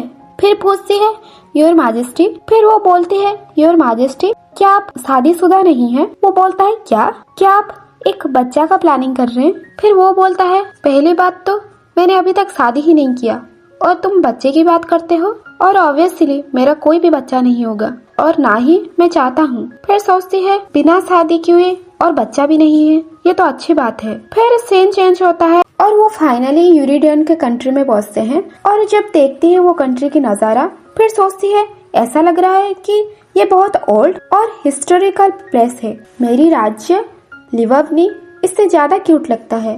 फिर उसे पर्दा से ढक देता है। फिर बोलता है कि यहाँ पे बहुत लोग हैं और बहुत भीड़ होगी, इस वजह से कहीं तुम अनकंफर्टेबल ना हो जाओ, इस वजह से पर्दा कर लो।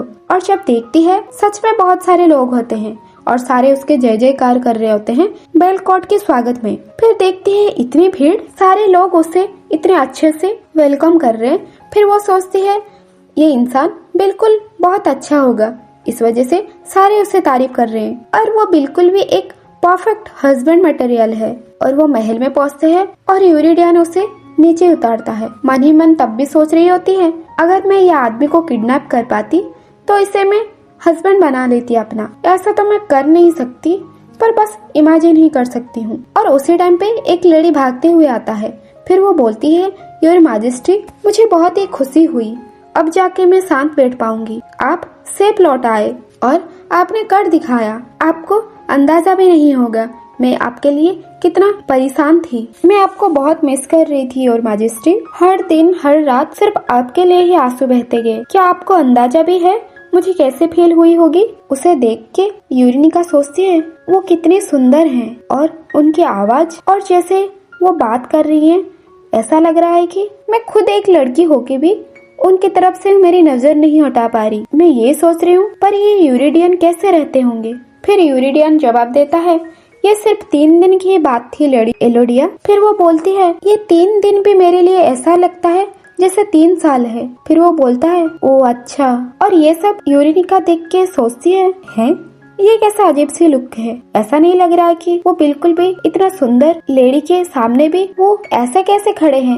जैसे कि बिल्कुल भी इंटरेस्ट ही ना हो, पर ऐसा लग रहा है जैसे कि एक्टिंग करने जैसा। एटलीस्ट उन्हें इस टाइम उन्हें कुछ बोलना तो चाहिए। और उनके सामने इतनी सुंदर लेडी रो रही है, उसके बाद भी वो इतना क्रूएल कैसे हो सकते हैं? फिर यूरिडियन बोलता है, ये कोई डेंजरियस मिशन नहीं था, तो तुम्हें ऐसे आके ग्रीट करने की कोई जरूरत नहीं था। फिर वो बोलती है कि आपको ऐसा नहीं लगता आप थोड़ा हार्टलेस बिहेव कर रहे हैं योर मैजेस्टी? फिर बोलते हैं, अगर जिस इंसान के साथ मेरी शादी होने वाला है और वही इंसान मेरा हस्बैंड बनेगा और वो वापस लौटे हैं, अगर मैं ग्रीट ना करूँ तो और कौन करेगा? फिर वो बोलता है, थैंक यू लेडी एल्डोरिया। जब ये बात सुनती है तब वो समझ जाती है यही वो लेडी है जो कि डेकाल्ब की माँ है और यूरिडियन की वाइफ। फिर उसके बाद सोचती है, मैं ऐसी सुंदर औरत के साथ तो कभी भी कम्पीट ही नहीं कर सकती, मैं ये सोच भी नहीं सकती इतना सुंदर लेडी को मैं हरा भी पाऊँ। फिर वो लेडी बोलती है, कहीं आपको दर्द तो नहीं हो रहा योर मैजेस्टी?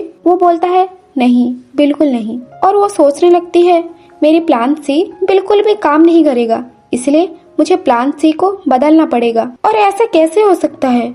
और एक सीक्रेट विलेन इतना ब्यूटीफुल कैसे हो सकता है? यूरिडियन तब बोलता है, रोना बंद करिए लेडी एलोडिया, और वैसे भी आपके लिए ये अच्छा रहेगा कि आप अपने घर चले जाएं, और मैंने एक इम्पोर्टेंट गेस्ट भी लेके आया हूँ। और ये यूरिनिका देख रही होती है और सोचती है, ऐसा बिल्कुल भी नहीं लग रहा, ये लेडी के चार्म से वो बिल्कुल भी इफेक्ट हुए हैं। ऐसा लग रहा है जैसे कि मेरे साथ जैसे ट्रीट करते थे उसके साथ भी सेम वैसा ही ट्रीट। इन दोनों के बीच में कोई केमिस्ट्री नहीं दिखती, और वैसे भी मेरा प्लान सी भी काम नहीं करने वाला है। और इतने सुंदर लड़की सामने होते हुए भी मैं निकली थी उनसे फ्लर्ट करने, और उसके बाद जब वो आँख खुलती है तब देखती है कि वो लड़की उसे घूर रही है। फिर सोचती है, क्या ये लड़की मुझे घूर रही है? और उसको कुछ होने लगता है। जब नीचे देखती है ऐसा लगता है कि उसका सर फटने वाली है और वो लड़खड़ाने लगती है। यूरिडियन बोलता है, प्रिंसेस क्या आप ठीक हैं? फिर उसे महसूस होती है कि कुछ सही नहीं लग रहा, ऐसा तो आज तक कभी फील नहीं हुआ है। मेरी बॉडी इतना हेवी क्यों लग रही है? ये कितना अजीब है, और ऐसा लग रहा है मैं जमीन के नीचे धंसे जा रही हूँ। और ये सब क्या हो रहा है? मुझे कुछ समझ नहीं आ रहा। फिर उसके बाद उससे पता चलती है, क्या इतनी सुंदर लेडी, क्या उसने मेरे साथ ऐसा किया? और वो लेडी यूरिडियन के ऊपर हाथ फैलाती हुई बोलती है, आपने मुझे प्रॉमिस किया था कि आप मेरे साथ वापस से मिलेंगे, इसीलिए मैं आपसे मिलने चली आई। मेरे से बिल्कुल भी रहा नहीं जाता आपसे बिना मिले। और तभी हमारी यूरिनिका लड़खड़ाते हुए, उसका होश नहीं रहता, वो सोचती है कि ऐसा लग रहा है मेरी खून भी जलने लगी है, मेरी पूरी शरीर कोई नीचे से मुझे खींच रहा है, और वो नीचे गिर जाती है और उसका दिमाग काम नहीं करने लगता है।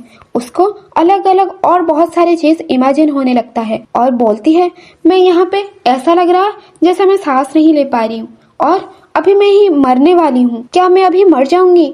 उसके बाद उसी टाइम पे यूरिडियन उसे छूता है और उठाता है, तब जाके उसे अच्छा फील होता है। फिर वो पूछता है, क्या तुम ठीक हो प्रिंसेस? वो सोचती है, वापस से ये इंसान मुझे बचाया है। उसके बाद पीछे से वो लेडी बोलती है, मुझे तो समझ नहीं आ रहा ये औरत को क्यों लेके आए हैं जबकि उसका तबीयत भी सही नहीं है, ये तो बिल्कुल भी अच्छी बात नहीं है योर हाइनेस। और यूरिनिका सोचती है, मुझे अभी जैसे फील हुआ ऐसा लगा जैसे उसके ब्लैक मैजिक से वो मुझे जान से ही मार देगी, और ये बिल्कुल ऐसी तरह है जो मैं नोवेल में पढ़ी थी, और उसके बेटा डेकाल्ब के पास भी यही सेम मैजिक था। फिर यूरिडियन बोलता है, जब आप बेलकोट में हैं, आप ऐसी तरह से बात करके मुझे शर्मिंदा नहीं कर सकते। फिर वो लेडी बोलती है, आप ऐसा लग रही हैं जैसे कि आप लिवोविनी राज्य से हैं। माफ करना अगर मैं आपको इंसल्ट फील करवाई। अगर तुमने मुझे माफ कर दिया तो मैं आपको आपकी क्वार्टर दिखाना चाहती हूँ, क्या ये सही रहेगा? फिर वो सोचती है, जब इसी टाइम पे मुझे इंसल्ट करके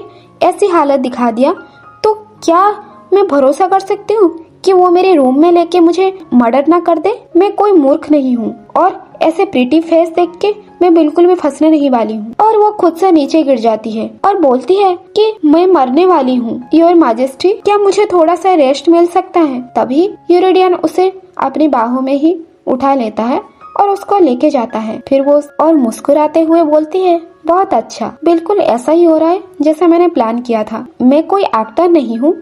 फिर भी उसके बाद यूरिडियन उसके आर्मी को भी बोलता है कि आप सभी ने बहुत अच्छा काम किया है तो आपको भी रेस्ट लेनी चाहिए, और वो आर्मी को भेज देता है और सारी आर्मी रेस्ट करने चले जाते हैं। और लेडी एलोडिया की भी बोलता है, तो आपको अभी अपने घर जाना चाहिए। फिर वो पीछे मुड़ के चला जाता है और वो बुलाती हुई रह जाती है, और पीछे उसको देखते हुए यूरिनिका सोचती है, तुमने मुझे जान से मारने की कोशिश किया था, तुम विलेन, तुम बहुत ही मीन हो। मुझे तो यकीन भी नहीं हो रहा कि ऐसी औरत के साथ यूरिडियन शादी करने वाले हैं। मैं बिल्कुल ऐसा होने नहीं दूंगी। डेकाल्ब के पिता तुम्हें छोड़ के अभी दूसरा वुमेन के साथ शादी करेंगे, तुम सिर्फ देखते ही रह जाओगे। और उसको वो आंख दिखाते हुए चिढ़ाती है, और जब चिढ़ाते हुए यूरिडियन भी देख लेता है, फिर तब भी वो मुस्कुराता है। फिर वो सोचती है फिर से वापस से ऐसी मोमेंट में देख लिया, बार बार मैं उनके सामने ऐसी ही हरकतें करती हूँ, बाद में मुझे ही शर्म आ जाता है। और यूरिनी क्या एक्टिंग कर रही है ये सब भी यूरिडियन को पता होता है। और वो बोलता है जब मैंने तुम्हें पहली बार देखा था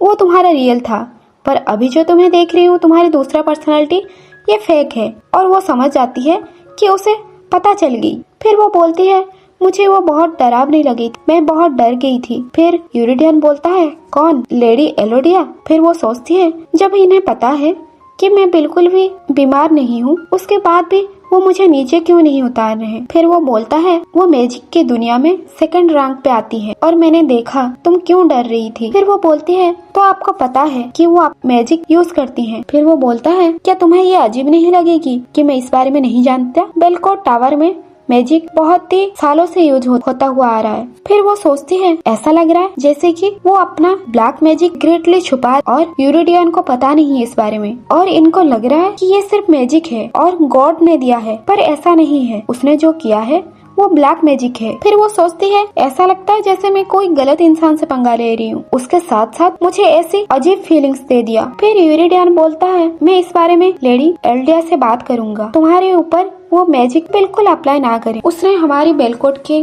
कंट्री के लिए बहुत कुछ किया है अपनी मैजिक के साथ और अपना ग्रेट आइडिया के साथ। ये एम्पायर को अच्छी तरह से खड़ा किया है, ये एम्पायर को बहुत फायदेमंद हुआ है। फिर वो बोलती है कि मुझे बहुत डर लग रही है, आपको तो पता भी नहीं है वो सिर्फ मैजिक नहीं ब्लैक मैजिक की यूज करती है, और मुझे ये सब इसीलिए पता है क्योंकि मैं पहले से ही बुक में पढ़ चुकी हूँ। ये बिल्कुल मेरे लिए आसान नहीं है कि मैं उन्हें ये बात बोल पाऊँ। फिर वो बोलता है वो ज्यादा दिन तक ऐसे फ्री होके ये पैलेस में एंटर नहीं कर सकते जैसे कि आज किया था, तो तुम्हें परेशान होने की कोई जरूरत नहीं। ये बात सुन के वो सोचती है डेकाल्स के डार्ट तो बहुत कूल है और उसे थैंक यू बोलती है, और इनके हैंडसम फेस देख के वो वापस से मुस्कुराने लगती है।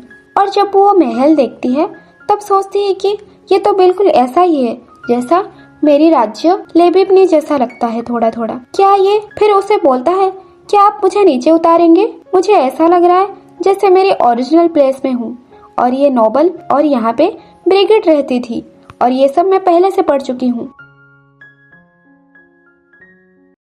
और वहाँ पे बहुत सारे मेड होते हैं जो कि उसे वेलकम करते हैं, और वो जब भागते हुए जा रही होती है तब उसकी नजर पड़ती है एक मेड के ऊपर। तब वो देखती है लाइट ब्राउन हेयर, और ये तो थर्सिया की ध्यान रखा करती थी, और जब वो बहुत बीमार थी तब यही मेड बहुत ध्यान रखा था, और उसका नाम था मैरियन। और वो बोलती है यस योर हाइनेस, और उसे याद आती है जो ओरिजिनल नोबल थी उसमें भी वो मेड थी, थर्सिया और ब्रिगेड की बहुत ही करीबी थी, और इसके साथ मेरी पहली मुलाकात है, पर ऐसा लग रहा है जैसे कि मैं बहुत पहले से जानती हूँ, पर कैसे, ये कितनी अजीब है। और वो महल की तरफ बढ़ती है और वो अंदर जाती है, तब वो एक एक बात याद करती है, इसका कैसे एंट्रांस है और उसके रूम किस रास्ते से वो रूम के पास जाना है, ये सब भी उसे पता होता है। और वो मन ही मन सोच रही मैं अभी उस रूम में जा रही हूँ जिसमें थर्सिया और ब्रिगेड रहती थी। और वो रूम खोलती है तब उसके फेस पे बहुत रोशनी पड़ती है, और जब आंखें खुलती है और वो रूम रोशनी से चमक रही होती है, और ये वो जगह है जो कि हमारे नोवेल की एमसी ब्रिगेड की लाइफ यहाँ से शुरुआत हुई। ये बिल्कुल ऐसी तरह है जैसे कि नोवेल में लिखा हुआ था। शाम की सनसेट के टाइम पे यही रूम में बहुत अच्छे से रोशनी पड़ती है। मैंने बहुत पहले कंफर्म भी किया था, बहुत पहले भी मैं सोचती थी ये सब सिर्फ नोवेल वर्ल्ड है जो कि मैं पढ़ा करती थी, पर सडनली ऐसा क्यों लग रहा है कि ये सब रियल है। क्या ये इसीलिए कि थर्सिया और ब्रिगेड यहाँ पे 10 साल, खैर ये कहानी जैसे भी खत्म हो, पर मुझे ये कहानी सही से खत्म करनी पड़ेगी। और ये तो बहुत अच्छी बात है, मैं थर्सिया को अपने घर पे ही रखी हूँ, जब वो प्रेग्नेंट थी वो अभी सेफ है। और बोलती है मैं तो बहुत थक गई, और यूरिडियन का क्लोज जाने के लिए मुझे क्या क्या करना पड़ा। फिर वो सोचती है आज मैंने दिन भर ट्राई किया था कि यूरिडियन के क्लोज जा पाऊँ, पर ऐसा लग रहा है जैसे कि 100 में से 0% भी उनमें कोई फीलिंग्स नहीं आई है। और तभी डोर नॉक होने की आवाज आती है और जब देखती है वहाँ पे खड़ा होता है यूरिडियन। फिर वो बोलता है कि आपको ये रूम पसंद आई?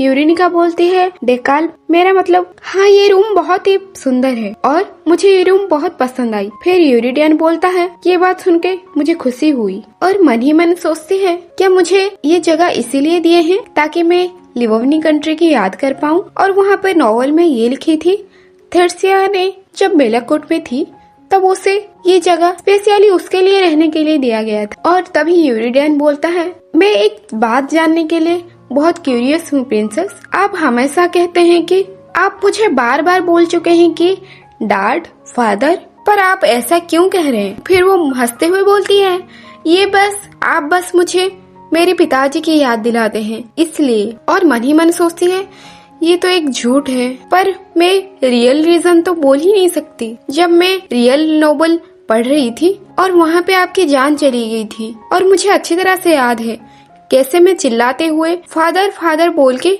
मैं रोने लग गई थी। और यूरिडियन उसका फेस देखते ही पता चल जाता है और बोलता है आप झूठ बोलने में बिल्कुल भी माहिर नहीं हो। वो बोलती है ये बात सच है यूरग्रेस। फिर वो बोलता है आप बस जिद करने में माहिर हैं। वो बोलती है क्या? और मैं अभी तक शादीशुदा नहीं हूँ और उसके साथ साथ मेरी कोई बच्चे नहीं है और मुझे फादर बुलाते हुए क्या आपको अजीब नहीं लग रहा? और वो मन ही मन सोचते हैं मैं तो उनके ऊपर गुस्सा भी नहीं कर सकती क्योंकि वो इतना हैंडसम जो है। और मेरी मन में तो कुछ कुछ होने भी लग गई। फिर वो बोलती है पर आप बहुत बहुत बहुत बहुत हैंडसम है तो मैं आपको फादर और डैड बोलना। फिर वो यूरिडियन तभी बोलता है प्रिंसेस। फिर वो चुप होके बोलती है ठीक है, आज के बाद मैं ध्यान रखूंगी कि आपको ऐसा ना बोलूं। फिर वो माफी मांगती है। फिर यूरिडियन बोलता है आपको चिंता करने की कोई जरूरत नहीं है, आप बहुत लंबा सफर करके आई हैं और मैं अभी यहाँ से जाता हूँ। आप अच्छी तरह से रेस्ट कीजिए। और हाँ, मेरी एक नाम है जो कि आप मेरे नाम से बुला सकते हो। अगर आपको कोई परेशानी हुई तो इमिडिएटली आप मेड को बुला सकते हैं। फिर वो बोलती है ठीक है। फिर बोलता है मुझे पता है आपको मैंने जिस तरह से लेके आया हूँ वो बिल्कुल भी ठीक नहीं था, ये मुझे अच्छी तरह से पता है। आपसे जितना हो सके आप मेरे साथ दीजिए और आप बेलकोट की इम्पोर्टेंट गेस्ट हैं। अगर आप और कुछ चाहती हैं बिल्कुल भी बेफिक्र होके बोलिए। ये बात सुन के वो मन ही मन सोचती है ओहो, ये आदमी भी ना। और जिस तरह से वो नेचुरली मेरे साथ बात कर रहे और जिस तरह से मुझे सारा बात बता रहे, ऐसा लग रहा है जैसा कि मेरी हार्ट बीट भी तेज होने लग गई। मुझे लगता है वो ऐसी तरह इंसान है जो कि हर किसी के दिल में बस जाते हैं। और वो तब की बात याद करती है जब एलोडिया ने उसे इंसल्ट किया था। तब वो उसके स्टैंड लेके बोला था आप बेलकोट नेशन में होते हुए किसी को अपमान नहीं कर सकते। और ऐसा लग रहा है जैसे कि वो ऐसे टाइप के इंसान है, अगर अपना लाइन क्रॉस किया तो उसी टाइम पे वो सजा सुना देते हैं। और तभी यूरिडियन बोलता है अब मैं चलता हूँ। फिर वो बोलती है रुकिए, मुझे और भी बहुत कुछ कहना है। और उसके कपड़ा को खींचने लगती है। बोलती है एक सेकंड रुकिए father, I mean your majesty. वो पीछे घूमता है। जब वो फादर सुनता है उसका, वो आँख दिखाने लगता है। और जब मैजेस्टी बोलता है वो शांत होकर दिखता है। और यूरिनिका पूछती है क्या आप वो वुमेन से शादी करने वाले हैं? यूरिडियन बोलता है आपका मतलब सोलिया एलोडिया से? वो बोलती है हाँ। फिर बोलता है वेल हाँ, ऐसा ही कुछ हो सकता है।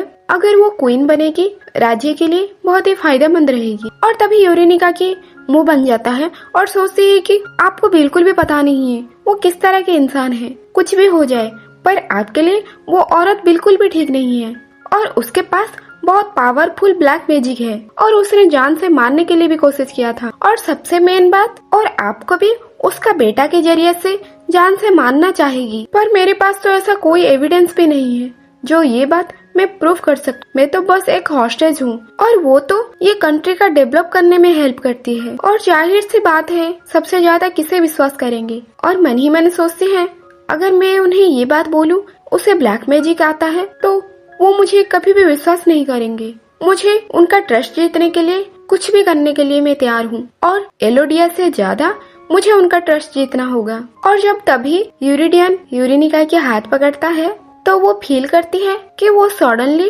उसका थकान मिट चुकी है। फिर यूरिडियन बोलता है आप लिवोवनी की प्रिंसेस हैं तो आपको बहुत सी चीजों का ध्यान रखनी चाहिए। फिर यूरेनिका बोलती है बहुत सी चीजों का ध्यान रखनी चाहिए जैसे कि पर क्यों? फिर वो बोलता है सबसे पहली बात, ऐसी प्राइवेट प्लेस में जैसे कि आपका बेड चैम्बर आप किसी भी पर्सन को अलाउ नहीं कर सकते, ना ही अंदर आने के लिए बोल सकते हैं। फिर वो बोलती है पर यहाँ पे तो आप खुद आए थे। फिर वो सेकंड बात बोलता है और सेकंड पॉइंट, अगर आपको कोई फॉलो किया है तो आपको इमीडिएटली ऑर्डर देना है कि ये रूम से निकल जाए। और तीसरी पॉइंट, और किसी भी इंसान को पीछे से नहीं खींचना है जब वो जा रहे होते हैं। और तभी वो सोचती है और ये सब चीज वो क्यों बोल रहे हैं, क्या अभी का जो सिचुएशन है उसी बारे में ही बोला? फिर वो खड़ी हो जाती है और जब जा रहा होता है यूरेनियन तब पीछे से बोलती है अगर मैं कहूँ आपके लिए मेरे मन में फीलिंग्स है तो, और मन ही मन सोचती है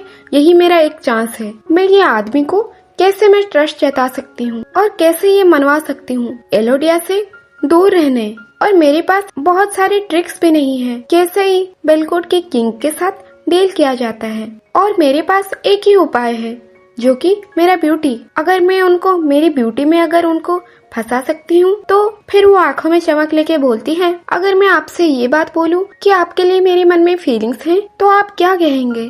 और मन ही मन सोचती है मुझे पता है एलोडिया की ब्यूटी के सामने मेरी ब्यूटी अलग है पर मैं भी तो बहुत सुंदर हूँ। फिर अपना रिएक्शन बदलते हुए बोलती है ओफो, मुझे तो और ज्यादा क्यूट और स्वीट बनना चाहिए और शर्मीली। और तभी वो अपना चौथा पॉइंट बोलने लगता है और चौथा पॉइंट है ये है और कभी भी और किसी को भी आप ये वर्ड्स नहीं बोल सकते और आप मुझे उल्लू बनाने की कोशिश मत करिए प्रिंसेस। और वो शौक होके बोलती है कि नहीं, मेरा मतलब ये नहीं था। फिर वो बोलता है मैं ये सब चीजें बहुत अच्छी तरह से नोटिस कर लेता हूँ। और वो समझ जाती है और सोचती है कि उन्हें लगता है कि वो बहुत सारी चीजें अच्छी तरह से नोटिस कर सकते हैं पर वो जो इविल वुमेन है उससे कैसे ट्रस्ट कर लेते हैं। फिर वो बोलती है क्या आपको मैं एक सुंदर प्रीटी वुमेन नहीं लगती? फिर वो बोलता है क्यों आप एक वुमेन नहीं लगते? बिल्कुल लगते हैं, पर आपके जो ऐसे छोटे छोटे बिहेवियर्स हैं उसको हम बिल्कुल भी जस्टिफाई नहीं कर सकते प्रिंसेस, और आप पूरी तरह से अनप्रेडिक्टेबल हैं। मैं अभी चलता हूँ प्रिंसेस, आप रेस्ट कीजिए। फिर ये कह के वो चला जाता है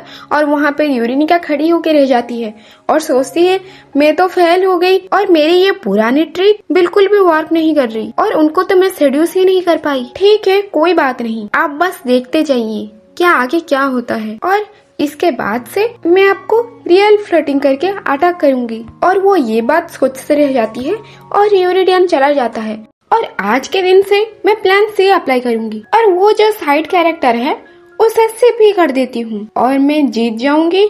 उसके साथ साथ विलेन डार्ट को फ्लर्ट करूंगी। और जब वो जा रहा होता है तब पीछे यूरेनिका भी खड़ी होती है और वो मन ही मन सोचती है ये वर्ल्ड में क्या सब हो रहा है और लिववनी की प्रिंसेस ऐसा क्यों चाहती हैं और उनके लिए भी मेरे दिमाग में बहुत सारी बातें चल रही हैं। और पीछे थोड़ा घूमते हुए सोचते हैं वो कितना इंटरेस्टिंग है। सिर्फ ये बात नहीं है कि वो क्यूट है, उसके साथ साथ वो एक स्ट्रॉन्ग और बहुत अच्छी है और ये बात मुझे उनके लिए मेरे अंदर से महसूस होती है। और उनको मैं ऐसे किडनैप करने का या फिर नुकसान पहुंचाने का कोई भी इरादा नहीं है। और उसके साथ साथ मैं कभी भी नहीं चाहा था कि लिववनी कंट्री के ऊपर अटैक करूं और ये अटैक उनको वार्निंग देने के लिए था और उन्हें याद रहे बेलकोट का किंग का स्ट्रॉन्ग और डायरेक्ट वार्निंग वो समझ पाए। और सिर्फ इसी वजह से मुझे ये सब करना पड़ा और लिववनी कंट्री के ऊपर मैं अटैक किया। जब वो ग्लोचमैन के रोड ओपन कर देंगे तो मैं सुरक्षित लिववनिक प्रिंसेस को सम्मान के साथ छोड़ आऊंगा। ये बिल्कुल ठीक और सही रास्ता है।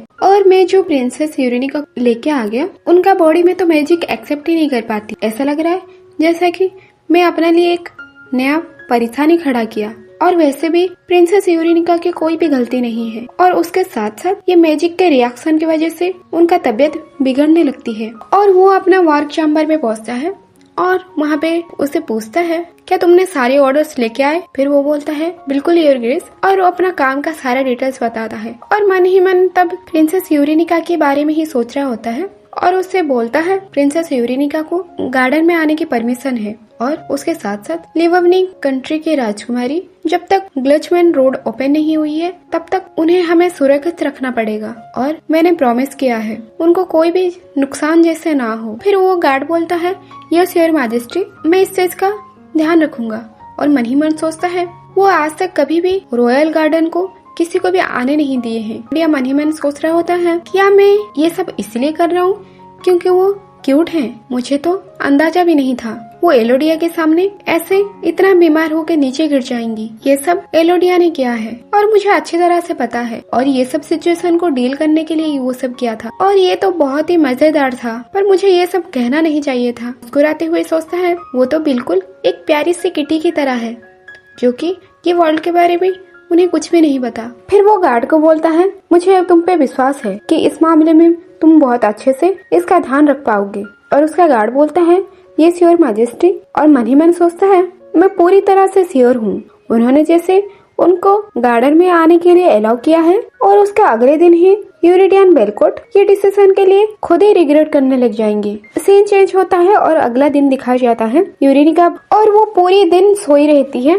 उसका मेड भी आके उठाती है और उसे पता चलती है कि वो पूरी दिन भर सोई है और वो मन ही मन सोचती है मैं इतने टाइम सोने के बाद मेरा बॉडी तो लाइट हो गई पर मुझे बिल्कुल भी रिफ्रेश नहीं लग रही। मुझे लगता है मैं कुछ खाऊं तब जाके शायद मुझे फ्रेश फील होगी। और ये तो कितनी अजीब बात है, मैं पूरे 24 घंटा सोई और उसके साथ साथ एक बार भी बिना आंखें खोले। मैं तो बिल्कुल ठीक थी जब मैंने यूरिडियन के पास खड़ी थी और आसानी से मेरा तबीयत सही हो जाता है। मुझे लगता है मैं वो हॉर्स राइडिंग करके बहुत थक गई थी, इसीलिए मैंने पूरे दिन सो गई। और तभी वहाँ पे मेड बोलती है योर हाइनेस मुझे स्पेशल इंस्ट्रक्शन मिली है कि आप पे अच्छे से ध्यान रखने के लिए और मुझे पता चली आप मैजिक से बहुत सेंसिटिव हैं। वो बोलती है हाँ थोड़ी नहीं बहुत ही सेंसिटिव हूँ, पर परेशानी होने की कोई बात नहीं, मैं बिल्कुल ठीक हूँ। फिर जब मेड को फेस देखती है वो बहुत ही सीरियस होकर देख रही होती है। फिर वो सोचती है वो ऐसे परेशान हो रही है जैसे कि मैं पूरी तरह से बीमार हूँ जो कि चल उठ भी नहीं सकती, पर मैं बिल्कुल भी ठीक हूँ। फिर वो बोलती है परेशान होने की कोई भी बात नहीं, मैं बिल्कुल ठीक हूँ। फिर मेड बोलती है जितने भी मैजिकल ओर्स हैं वो बेरिलिया पैलेस में वो से हटा दिया गया है और सिर्फ वहाँ पे नहीं पूरे 500 यार्ड्स वहाँ पे बिल्कुल भी मैजिक नहीं है। फिर मन ही मन सोचते हैं क्या पूरे 500 फीट रेडियस, मुझे तो इस बारे में पता भी नहीं था। फिर मेड बोलती है क्या आप ग्राउंड में थोड़ा टहलना पसंद करेंगी और उसके साथ साथ वहाँ पे मार्कर भी दिए गए हैं जो कि 500 फीट तक आप जा सकती हैं और इस वजह से आपको बिल्कुल भी परेशानी नहीं होगी। वो सोचने लगती है मार्कर, कैसा मार्कर? और ये बात सुन के वो बहुत खुश हो जाती है। मैं ऐसे ही यहाँ पे बैठे बैठे नहीं रह सकती, मुझे बहुत कुछ करना है और बहुत सारे क्वेश्चंस भी पूछना है। फिर बोलती है चलो, और वहाँ पे गार्डन में पहुँचती है और वहाँ पे बहुत सारे व्हाइट के रिबन्स बांधे होते हैं जो कि व्हाइट कलर के मार्कर होते हैं। और जब वो देखती है सोचती है वो तो बिल्कुल सही कह रही थी कि वहाँ पे बहुत सारे मार्कर लगी हुई है और ये बिल्कुल भी मुश्किल नहीं है और ये ऐसा लग रहा है ये पैलेस के गार्डन है। फिर पीछे से मेड भी बोलती है ये सब मार्कर्स रॉयल गार्डन में लगी हुई है, ये मेन पैलेस के गार्डन है और वो कहाँ कहाँ तक जा सकती है वो सारा समझाती है। ईस्ट में रॉयल गार्डन है और वेस्ट में पैलेस है और साउथ में ड्रिल हॉल है और नॉर्थ में है पैलेस का ग्राउंड। और इस तरह से आपके लिए बाउंड्री बनाया गया है और जब तक ये बाउंड्री है तब तक आप बिल्कुल भी सेफ हैं। अगर आप ये बाउंड्रीज को क्रॉस कर लिया तब आपको बहुत सारे खतरा होंगी। और वो मन ही मन सोचते हैं मैं एक हॉस्टेस हूँ और बहुत अच्छे से ट्रीटमेंट किया गया है, मैं तो यहाँ पे फंस चुकी हूँ, पर मैं किसी को कंप्लेन भी तो नहीं कर सकती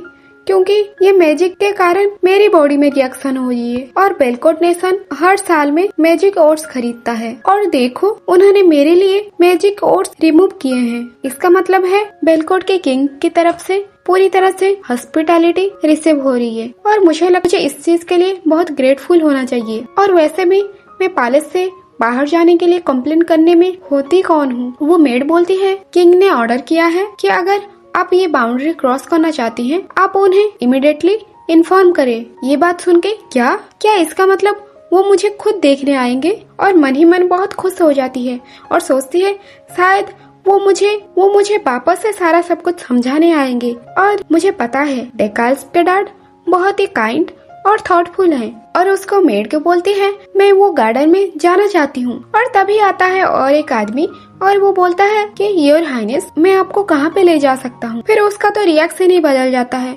और वो पूछती है आप कौन है? फिर वो जवाब देता है मैं किंग की तरफ से आया हूँ। फिर वो अपने परिचय देता है और बोलता है मैं हूँ थेरी और मैं टेम्पल लोरोस की प्रिस्ट हूँ। और वो मन ही मन सोचती है, मुझे तो विश्वास भी नहीं हो रहा, उन्होंने एक प्रिस्ट को भेजे हैं। क्या उनका ये तरीका है कि वो बिल्कुल भी मुझे देखना नहीं चाहते? फिर वो प्रिस्ट बोलता है, मेरे पास वो सेम डिवाइन कनेक्शन नहीं है जो किंग के पास है, फिर भी मैं अपने काम को बहुत अच्छी तरह से निभाऊंगा। अगर आप थोड़ी से भी अनकंफर्टेबल फील करें तो प्लीज मुझे बता देना। फिर वो मन ही मन सोचती है, ये बात तो सच है, क्योंकि ये बेलकोट के किंग के पास ऐसा फ्री का टाइम तो नहीं होगा, और वो बहुत ही इम्पोर्टेंट पर्सन है, और वो इस तरह से नहीं आ सकते मैं जब भी उन्हें बुला लूं। फिर भी अगर मैं उन्हें देख नहीं पाऊंगी तो उनसे मैं फ्लर्ट कैसे कर पाऊंगी? अगर यूरिडियन अभी यहाँ पे नहीं आएंगे तो मुझे ये पूरा बाउंड्री एक्सप्लोर भी नहीं करना है। पर मुझे बहुत बुरा लगेगा, क्योंकि थेरी जो कि प्रिस्ट हैं, वो सिर्फ मेरी वजह से इतना सुबह सुबह ये पैलेस में आए हैं।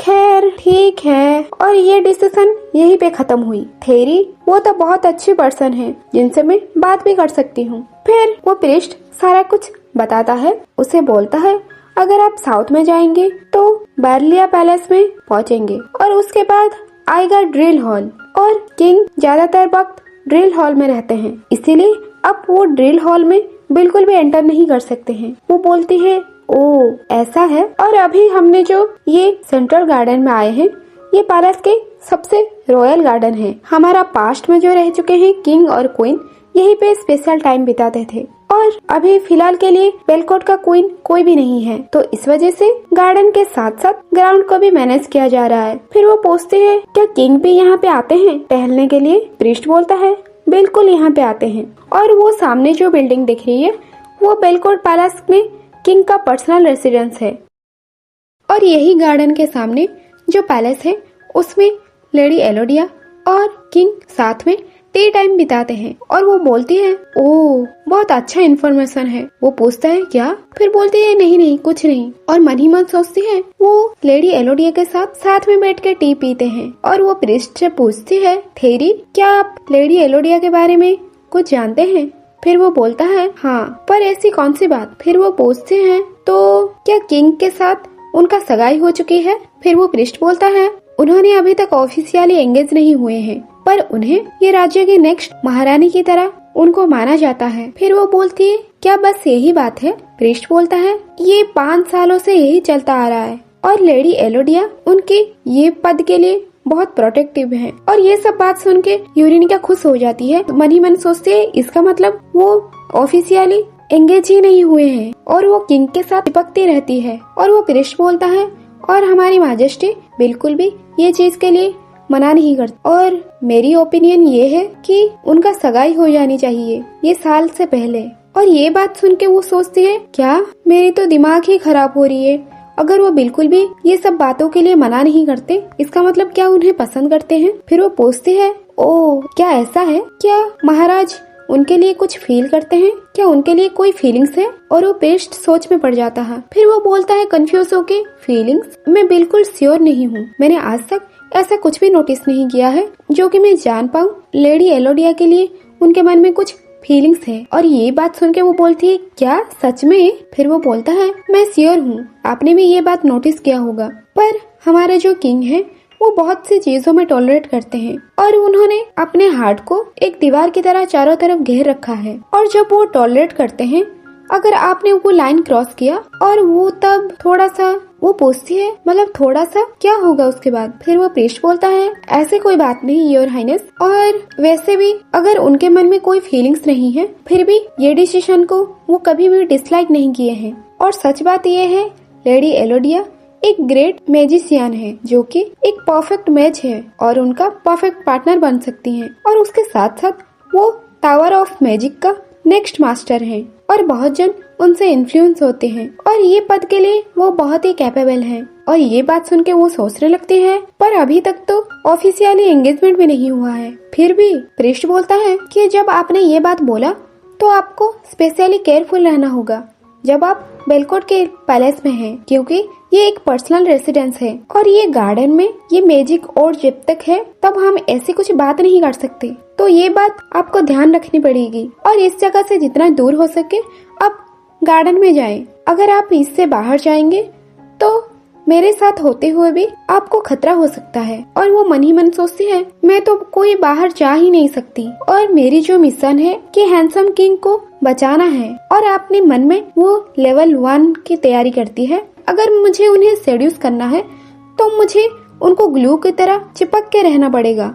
अगर मैं उनसे मिल ही नहीं पाई तो मुझे यहाँ पे उनका इंतजार करना पड़ेगा जब तक वो बाहर नहीं आए हैं। और मुझे अच्छी तरह से पता है ये बिल्कुल भी स्मार्ट की तरह काम नहीं है, फिर भी मुझे इंतजार करना पड़ेगा क्योंकि मेरे पास और भी कुछ टाइम है। और जब तक मैं ये ड्रिल हॉल के अंदर नहीं जा सकती तब तक मुझे ये गार्डन में रह के वो किंग के रेसिडेंट के ऊपर फोकस करना पड़ेगा और मेरा ये ऑपरेशन चालू करना पड़ेगा। और वो 2 बजे निकल जाती है यूरिडियन के पास गार्डन में। और वो सोचती है कि अभी तो ब्रेक टाइम होगा और वो दोपहर में तो बिल्कुल निकलते ही होंगे। अभी तो 2 बजा है और मैं मेरे साथ साथ बहुत सारे चिप्स और बहुत सारे स्नैक्स और बुक भी लेके गई हूँ ताकि मेरी अच्छी सी टाइम भी पास हो सके। और इस तरह से प्रिंसेस की दिन बीतती है और दिखाया जाता है। और ऐसे ही 4 दिन बीत जाते हैं और वहाँ पे प्रिस्ट भी आया होता है। फिर वो मन ही मन सोचती है पूरे 4 दिन हो गए हैं पर अभी तक कोई भी ऐसा साइन नहीं मिला। यूरिडियन बेलकोट गार्डन में आई। फिर प्रिस्ट बोलता है योर हाइनेस। फिर वो पूछती है सर क्या आपने मुझे झूठ बोला? क्या झूठ? मैं एक प्रिस्ट हूँ और लोरस को सर्व करती हूँ, मैं आपको बिल्कुल भी झूठ नहीं बोल सकता योर हाइनेस। फिर वो फ्रस्ट्रेट होके बोलती है पर यहाँ पे हो क्या रहा है? मेरे 4 दिन पूरी तरह से बर्बाद हो गए हैं और इतने दिनों से मैं इंतजार करते करते मेरी तो बॉडी में पूरी थकान ही हो गई और मुझे लगा था बिना मैजिक के कारण मेरी कंडीशन बहुत अच्छा होगी पर ऐसा तो बिल्कुल भी नहीं हो रही। और सिर्फ बेलकोट में टहलना मेरे लिए तो और भी मुश्किल हो ही जा रही। और मन ही मन सोचती है अगर मैं यूरिडियन को सिर्फ एक बार हाथ मिला पाऊँ या फिर उन्हें गले लगा पाऊँ, अगर ऐसा भी नहीं है तो मैं बस उनके पास बैठना चाहती हूँ, तब जाके मुझे एनर्जी मिलेगी और मैं और किसी का डिवाइन एनर्जी पाना नहीं चाहती। मैं बहुत टायर्ड हो चुकी हूँ। फिर पीछे से मेड बोलती है वो बहुत बिजी रहते हैं योर हाइनेस और वैसे भी वो सिर्फ 2 दिन के बाद सिर्फ कुछ ही मिनट के लिए वो टहलने आते हैं, तो आप बिल्कुल भी परेशान मत हुइए। और ये बात सुन के वो सोचती है ये बात सुन के भी मुझे बिल्कुल भी अच्छा नहीं लगा। क्या वो मुझे देखना भी नहीं चाहते? क्या मैं बहुत ही क्लिंजी हूँ? मैं तो बस उन्हें इसलिए चिपक रही थी क्योंकि मैं बीमार फील कर रही थी। मुझे पता है मैं बहुत वियर्ड हूँ और मैंने बहुत सी ऐसे पागलपंती वाला चीज किया है, फिर भी क्या मुझे एक बार भी वो मिलना नहीं चाहते, देखना भी नहीं चाहते? फिर शौक होके बोलती है क्या ये इसलिए कि मैं उनकी टाइप की बिल्कुल भी नहीं हूँ? क्या यूरिडियन एकदम सेक्सी और बहुत पावरफुल मन को चाहते हैं जैसे कि एलोडिया? उनका आँखों का शेप ऐसा लगता है जैसे कि फॉक्स आइज है और उनके रबी रेड लिप्स, वो बिल्कुल भी एक सेक्सी वुमेन है। क्या इस वजह से वो सोलिया के साथ शादी करना चाहते हैं? और मन ही मन इमेजिन करने लग जाती है कि एक डेंजरस बैड रोमांस की तरह है एकदम। शायद मुझे भी लगता है ये एक दूसरे के लिए फिट भी हैं। अगर मैं उस जगह पे खुद को रख के देखूं तो ऐसा लगता है फेरी टेल की जैसा पूरी जनरेशन टोटली चेंज हो जाएगी। अगर मैं कंपैरिजन करूं तो मेरे साथ बहुत अच्छा स्टोरी बनेगी। नहीं, उनका टेस्ट शायद मैं नहीं हूँ। फिर वो बहुत हुआ करके उठती है और वहाँ से भागते हुए जाती है और मन ही मन सोचती है और मैं जब इस वर्ल्ड में आई थी मैं 25 साल के पहले ही आ चुकी हूँ। फिर वो सोचती है अभी इसी टाइम पे उनकी रेस्टोरेंट में जाऊंगी और दरवाजा खोल के बोलूंगी चुप रहो, आज के बाद मैं ही आपके टाइप की लड़की हूँ। और ये बात मैं उन्हें बोलना चाहती हूँ पर मुझे नहीं लगता ये प्लान काम करेगी। और वैसे भी मैं वो पैलेस के अंदर जा भी नहीं सकती। टेबल को पीटते हुए बोलती है ओहो नहीं, मुझे ऐसे टाइप के प्लान नहीं बनाना चाहिए। और ऐसे ही दिन बीतती है और अगला दिन आती है और निकलती है और मन ही मन सोच रही है अगर आप एक बार भी मुझे नहीं देखेंगे तो मैं आपको मुझे देखने के लिए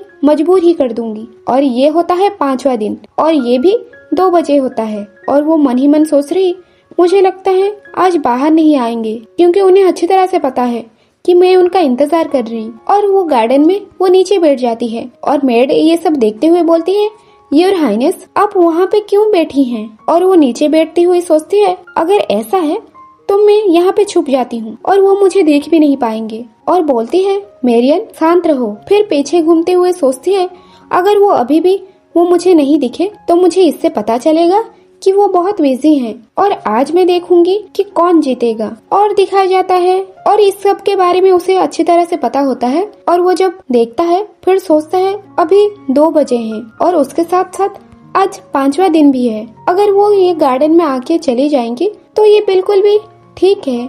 और मन ही मन सोचता है उन्हें ये लग रहा है कि मैं उनको देखता नहीं हूँ, इस बारे में कोई खबर नहीं, पर मुझे अच्छी तरह से ये सब कुछ दिख रहा है और मुझे ये भी पता है वो मेरी वजह से आज छुपी हुई हैं और नीचे बैठी हुई हैं और मेरा इंतजार कर रही। और लिववनी की प्रिंसेस के पास ये पैलेस में कोई भी ऐसा बिजनेस काम नहीं है, तो वो सिर्फ मेरा ही इंतजार कर रही है। मैं कब ये रेसिडेंस से निकलूं, गार्डन में जाऊं। मुझे ये लग रहा था कि जब वो अकेले ऐसे ही मेरा इंतजार कर रही तो एक ना एक दिन कुछ समय के बाद वो हार मान ही जाएंगी। पर आज 5वां दिन है, अगर मैं ऐसे ही जाने दिया तो वो बिल्कुल भी हार नहीं मानेंगी। वो आज शाम तक इंतजार करके ही बैठेंगी और मुझे तो उनके लिए बहुत चिंता हो रही है क्योंकि उन्होंने खाली प्लेन जगह में ही नीचे बैठ गई हैं। शायद मुझे ये रॉयल गार्डन में उन्हें अलाउ नहीं करना चाहिए था और मैंने पूरा 500 यार्ड तक ये मैजिक पावर रोका है, पर इससे कोई भी दिक्कत नहीं। पर प्रॉब्लम ये है मैंने उन्हें पहले दिन भी देखा था, सेकंड दिन भी देखा था और चौथा और 5वां दिन भी देख रहा हूँ और मुझे नहीं पता था कि वो बिल्कुल भी हार नहीं मानेंगी। और मैंने कभी ये सोचा भी नहीं था कि वो मुझे इस तरह से डिस्ट्रैक्ट कर पाएंगी और वो भी इतनी आसानी से। ये कितनी अजीब है, वो मेरी गार्डन में पूरी तरह से एक किटी की तरह घूम रही है। ऐसा लग रहा है एक प्यारी सी बेबी किटी अपनी माँ को ढूंढ रही है। फिर वो सोचता है क्या मुझे हार माननी चाहिए, फिर बोलता है क्या मैं ये क्या कह रहा हूँ, ये ऐसा लग रहा है जैसे कि मैं उनमें इंटरेस्टेड हूँ। और वहाँ पे वो चुपके से बैठी हुई इंतजार कर रही। और बताया जाता है यूरिडियन ऐसा एक किंग है जो कि बचपन से ही अकेला ही खुद से सब कुछ सरवाइव किया है। जब यूरिडियन उसका टाइटल जीत लिया उसके बाद उसके जितने भी कजिन्स थे वो सारे उसे छोड़ के चले गए और ये साम्राज्य के महाराजा भी गुजर जाने के बाद वो इकलौता इंसान थे जो ये साम्राज्य को रूल करते आए हैं। और वो बचपन से ही इतना स्ट्रॉन्ग बन चुके थे और अकेला रहना सीख गए थे और वो बहुत ही पीस और शांत स्वभाव के थे और उनका डेली लाइफ अपना रूल और रेगुलेशन के साथ वो जिम्मेदारी संभाले हैं। और ऐसे कुछ चीजें हैं जो कि उन्हें परेशान करती है, जैसे कि लिववनी में वो ग्लचमन का रोड बंद हो जाना जिसके कारण वो बहुत ही गुस्से में आ गए। इस वजह से वो बहुत वार्निंग देने के बाद भी वो लिववनी कंट्री नहीं सुनी थी। और ये उमेन ये सब के बावजूद ये सबसे बड़ी इशू है और वो एक ऐसे पावरफुल मैजिशियन है जो कि सेकंड रैंक पे आती है और इसे चुना गया है किंग के फियांसे की तरह सोलिया एलोडिया। और साथ में बैठे हुए दिखाया जाता है किंग सोच रहा ये जानना मुश्किल है कि वो क्या सोच रहे हैं और एलोडिया ऐसे एक पार्ट निभाती है जो कि उसके फियांसे की तरह और ऐसे एक्टिंग करती है जैसे कि ये वर्ल्ड में सबसे ज्यादा वही यूरिडियन से प्यार करती है। और तभी यूरिडियन मन ही मन सोच रहा ये मेरे लिए बेस्ट होगा कि मैं जितना हो सके जल्दी अपना काम खत्म करूं। अगर वो मैजिक टावर के अंडर में ना होते मैं इतना क्लोज उन्हें कभी आने भी नहीं देता। और सीन प्रेजेंट में आता है तब सोचने लगता है मुझे अच्छी तरह से पता है कि वो जानबूझ के यहाँ पे आने की कोशिश करते हैं। जब मैं उनकी फेस में जितनी बार भी देखा है और उनकी फेस में मुझे ऐसा लगता है जैसे कि वो मुझे कन्विंस नहीं बल्कि मुझे और कुछ दिखाई देती है और मुझे कभी प्यार नहीं नजर आती और मुझे लगता है वो और भी कुछ चाहती है। और सिर्फ उनकी वजह से मुझे हमेशा मेरे आसपास गार्ड रखना पड़ता है और हमेशा से वही मेरी जिंदगी का पीस और ये शांत जगह में बहुत डिस्टर्ब करती आई है, बहुत परेशान करती आई है। अगर लिववनी की प्रिंसेस के बारे में कंपेयर करूँ तो ऐसा लगता है वो एक खुली किताब है जो कि मैं बहुत अच्छे से पढ़ सकता हूँ और वो भी मुझे रोज आके डिस्टर्ब कर रही है जैसे कि एलोडिया करती थी। पर ये फीलिंग्स उससे बहुत डिफरेंट है और अगर एलोडिया से कंपेयर किया जाए तो मुझे नहीं लगता कि मुझे ये चीज डील करना पड़ेगा और मैं ऐसा कोई भी फील नहीं कर रहा हूँ जैसे कि एनोइंग हो और बहुत परेशान दायक हो। अगर ये गोल था कि मुझे कौन ज्यादा डिस्टर्ब कर पाया तो मुझे लगता है लिववनी की प्रिंसेस ही जीत गई, वो भी सिर्फ 5 दिन में। और ऐसी कुछ बात जो कि एलोडिया हमेशा से हारती रही है जबकि वो 5 साल से कोशिश करती आ रही है और वो मन ही मन प्रिंसेस के बारे में सोचता है उनको तो पता भी नहीं होगा वो कितने जल्दी मेरे मन को बदल दिए हैं। और उधर वो बैठी हुई और उदास भी हो चुकी है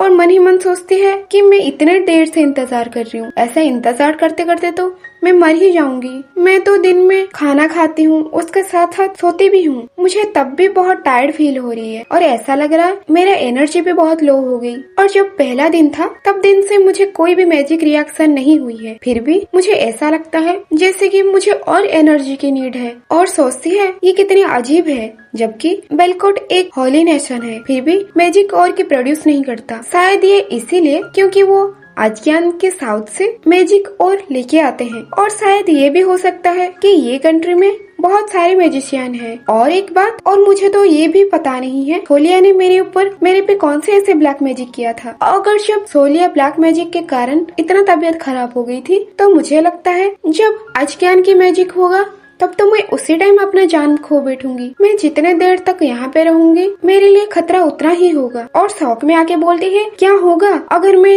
एक दिन यहाँ पे सोई रहूं और सुबह मेरी आँख ही ना खुले कि मैंने मैरियन को अपना मेड रखा है कि यूरिडियन के पास जाने के लिए, और मैंने उसे ये भी बोला है कि क्या तुम मेरे लिए किंग को मेरे पास ला सकते हो। फिर वो बोली थी उसका हिम्मत भी नहीं होगा, ये कैसे कर सकती है। और उसके साथ साथ मैंने प्रीस्ट से भी हेल्प मांगी थी और परेशान होके ओहो छोड़ो भी, मुझे लगता है मैं यहाँ पे बैठे बैठे ही मर जाऊंगी। मैं तो अभी ठीक हूँ, पर जिस हिसाब से मुझे मुश्किल लग रहा है मुझे तो लगता है मैं कल मेरी बेड से ही उठ नहीं पाऊंगी। और मुझे बहुत कुछ करना है जिस कारण मैं ऐसे ही मर नहीं सकती, पर मैं तो कुछ भी नहीं कर पा रही। और अब बहुत हो गया, अभी भी वक्त है किंग यूरिडियन कि मेरे सामने आ जाओ और मेरे साथ दो। आप इतने कोल्ड ब्लडेड कैसे हो सकते हैं, आप इतने क्रूएल। मैं इतने दिनों से आपका इंतजार कर रही हूँ। और बात तो ये भी है कि वो डेकाल्स के फादर हैं और मुझे उनसे कुछ भी नहीं चाहिए। मैं बस ये चाहती हूँ वो बस बाहर आए और मैं बस उनको देखना चाहती हूँ। मैं तो ये भी नहीं चाह सकती वो मेरे पास आके मुझे गले लगाए और मेरे हाथ पकड़े और वो मेरे हाथ थामे, और मैं बस उन्हें देखना चाहती हूँ और उनके साथ खड़ी रहना चाहती हूँ। और मुझे अच्छी तरह से पता है इससे मुझे बहुत बेटर फील होगी। और 5 दिन के बाद फाइनली आता है हमारा किंग यूरिडियन और जब बोलता है प्रिंसेस, और जब वो ये बात सुनती है आवाज तो पीछे घूमती है और मन ही मन सोचती है इतना सुंदर खुशबू, और ऐसा लग रहा है जैसे कि मेरे पूरे शरीर में एक नया फ्रेश हवा चलने लगी। अचानक से ये फ्रेश हवा कैसे चलने लगी और उसके आंखों में चमक आ जाती है। फिर वो पूछता है प्रिंसेस आप यहाँ पे क्या कर रही हैं। जब देखती है यूरिडियन ही है तो मन ही मन सोच रही मैं उन्हें कस के गले लगाना चाहती हूँ। वही एक इंसान है जो कि मुझे बचा सकते हैं। और तभी यूरिडियन भी उसका हाथ थामता है और वो उठ के खड़ी होती है और उसको फील होती है और उसका बॉडी पूरी तरह से ठीक हो गई है और वो बहुत लाइट महसूस कर रही। और यूरिडियन भी उसे अपना बाहों में उठा लेता है। जब यूरिडियन ऐसा करता है वो उसे जोर से गले लगा लेती है और महसूस करती है मैं अच्छी तरह से फील कर पा रही हूँ कैसे मुझे शांत और कितना खुशी महसूस हो रही है। फिर तभी यूरिडियन बोलता है प्रिंसेस आपकी कंडीशन, और उसे ऐसे बाहों में लेके उसको वो चेयर के पास लेके जाता है और उसको बैठाता है। तब भी यूरिनिका उसे गले ही लगा के रखती है। वो बोलता है प्रिंसेस, और वो सोच रही है मैं उन्हें बिल्कुल भी जाने नहीं देना चाहती। अगर मैं उन्हें जाने दूंगी तो मुझे लगता है वापस से मुझे ऐसे ही फील होगी जैसे कि मेरे दिल में जो हैवी फील होती थी वो मैं बर्दाश्त नहीं कर सकती। और मुझे तो ये भी नहीं पता वो मुझे वापस कब मिलेंगे और मैं उन्हें कब देख पाऊंगी। तब यूरिडियन भी उसकी पीठ को थपथपाता है और बोलता है मुझे आप ऐसा लगे थे जैसे कि आप पूरी तरह से ठीक हो चुके हैं, इसलिए मैंने सोचा कि आपको अकेला रहने देना चाहिए, इसीलिए मैंने आपको अकेले ही रहने दिया। फिर वो सोचती है क्या सीरियसली उन्हें मैं ठीक लगी और उनका ये खुशबू, और जब भी मैं ये खुशबू के आसपास रहती हूँ तब ऐसा लगता है मैं पूरी तरह से सेफ हूँ, चाहे मुझे कुछ भी हो जाए। मुझे तब बिल्कुल भी बीमार फील नहीं होता, ना ही मैं और कुछ बात के लिए टायर्ड और वीक फील करती हूँ। और उसके आंखों से आंसू भी बहने लगती है और सोचती है वो मुझे इस तरह से हर टाइम जब भी मैं उनसे मिलती हूँ कि मेरे पीठ पीछे ऐसे ही सहलाते हैं। फिर सोचती है अगर वो मेरे साथ इतना ही अच्छा बर्ताव करते हैं तो उन्हें ये सब करने की क्या जरूरत थी, और अगर वो उनके हार्ट हमारे बीच में दीवार की तरह खड़ा करना चाहते हैं तो अभी वो इतना अच्छे क्यों बन रहे हैं। फिर तभी वो बोलता है ऐसा लग रहा आप शांत हो गई हैं। और वो सोच रही नहीं, मैं बिल्कुल भी नहीं चाहती कि वो मुझे ऐसा रोते हुए देखे और मैं खुद को उन्हें देखने भी नहीं दे सकती। एक छोटे बच्चे की तरह रोते हुए मैं खुद को उन्हें दिखाना भी नहीं चाहती। और उसे वो टेबल में बिठाता है और वो अपना सर झुका लेती है और सोच रही, मैरियन ने इतने अच्छे तरह से मेरी हेयर को ब्रश किया था और ये देखो मेरी हेयर की हालत अभी क्या हो गई। और यूरिडियन उसके गाल पकड़ता है और उसको मुंह उठा के बोलता है,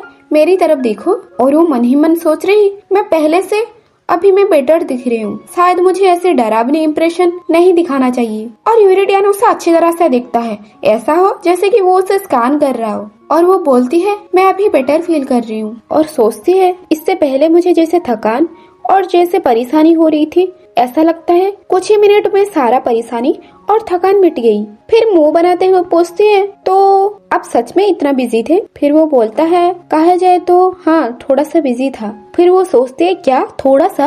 अगर थोड़ा सा बिजी थे तो ऐसे रहते थे, अगर जब वो पूरी तरह से बिजी हो जाएंगे तो तब तक तो मैं मर ही चुकी होंगी। और जब वो फुसर फुसर करता हुआ सुन लेता है तो बोलता है, टोटली क्या? और वो मन ही मन सोचती है, मुझे शांत रहना होगा, मुझे सिर्फ उन्हें देखने के लिए मुझे 5 दिन लग गए थे, तो मैं उन्हें ऐसा कुछ भी नहीं बोल सकती। और मुझे अच्छी तरह से पता है एक किंग के पास कितना सारा काम रहती है, उन्हें हर टाइम अपना ड्यूटीज पूरा करना होता है। इसमें कोई अजीब होने वाली बात नहीं है कि वो इतने बिजी थे। और वैसे भी, और वो ये राज्य को ना संभाल के कि वो आके मेरा केयर करे, ऐसा तो बिल्कुल नहीं हो सकता। मुझे इतना केयर करने के लिए कोई रीजन भी नहीं है, क्योंकि उनके राज्य में इतना सारा काम और संभालना पड़ता है। खैर कोई बात नहीं, मैं तो बस ऐसे ही सोच रही थी। और उसका माथे पे वो हाथ रखता है, बोलता है, टोटली क्या अभी भी आपको बीमार लग रहा है? जरा मैं भी देखूं कि आपको क्या हुई है। और उसके हाथ के साथ अपना हाथ मिलाती है। फिर वो बोलती है, क्या आप इस तरह से हर दिन मेरे हाथ पकड़ सकते हैं? और वो मन ही मन सोच रही, मैंने बहुत दिनों से सुना था, अगर हम इस तरह से किसी से मिलेंगे तो हमारे बीच अफेक्शन ग्रो होती है। अगर वो मेरे प्यार में ना पड़े तो मेरे पास यही एक ऑप्शन बची है। फिर वो बोलता है, अगर आपको किसी चीज की भी जरूरत हो तो आप स्कॉच मार्ट से बिना झिझक के उनसे बात करना। और वैसे भी क्या फायदा होगा जब एक प्रीस्ट होके अपना डिवाइनिटी एनर्जी और किसी की हेल्प करने में जरूरत ना आए। फिर वो बोलती है, ठीक है, मेरी तरफ देखिए योर ग्रेस, अगर मैं प्रीस्ट से अपनी डिवाइन एनर्जी लूंगी ये बिल्कुल भी ठीक है, पर आपको नहीं लगता कि प्रीस्ट बार बार थक जाएंगे? पर मैं पूरी तरह से ठीक हो गई हूँ जैसे ही आप मेरे पास खड़े हैं। क्या आपको ये नहीं लगता ये कितना बेनिफिट है? सिर्फ आप यहाँ पे खड़े हो जाने पे ही एक पर्सन की लाइफ बच जाती है। फिर वो बोलती है, क्या आप ऐसा नहीं कर सकते, 2 दिन में एक बार मुझे देखने आए प्लीज, और मैं आपको बिल्कुल भी परेशान नहीं करूंगी और मैं ज्यादा टाइम भी नहीं लगाऊंगी। सिर्फ आज जैसे आपने आए थे ऐसे ही सिर्फ आके सिर्फ मुझे देख के चले जाना। और आपने मुझे ये बोला था कि आपने मेरी सेफ्टी की गारंटी देते हो, अगर मैं ये फॉरेन लैंड में मैं मर जाऊं तो आपको ये नहीं लगता मैं आपको भूत बन के आपको खा जाऊंगी प्लीज? और वैसे भी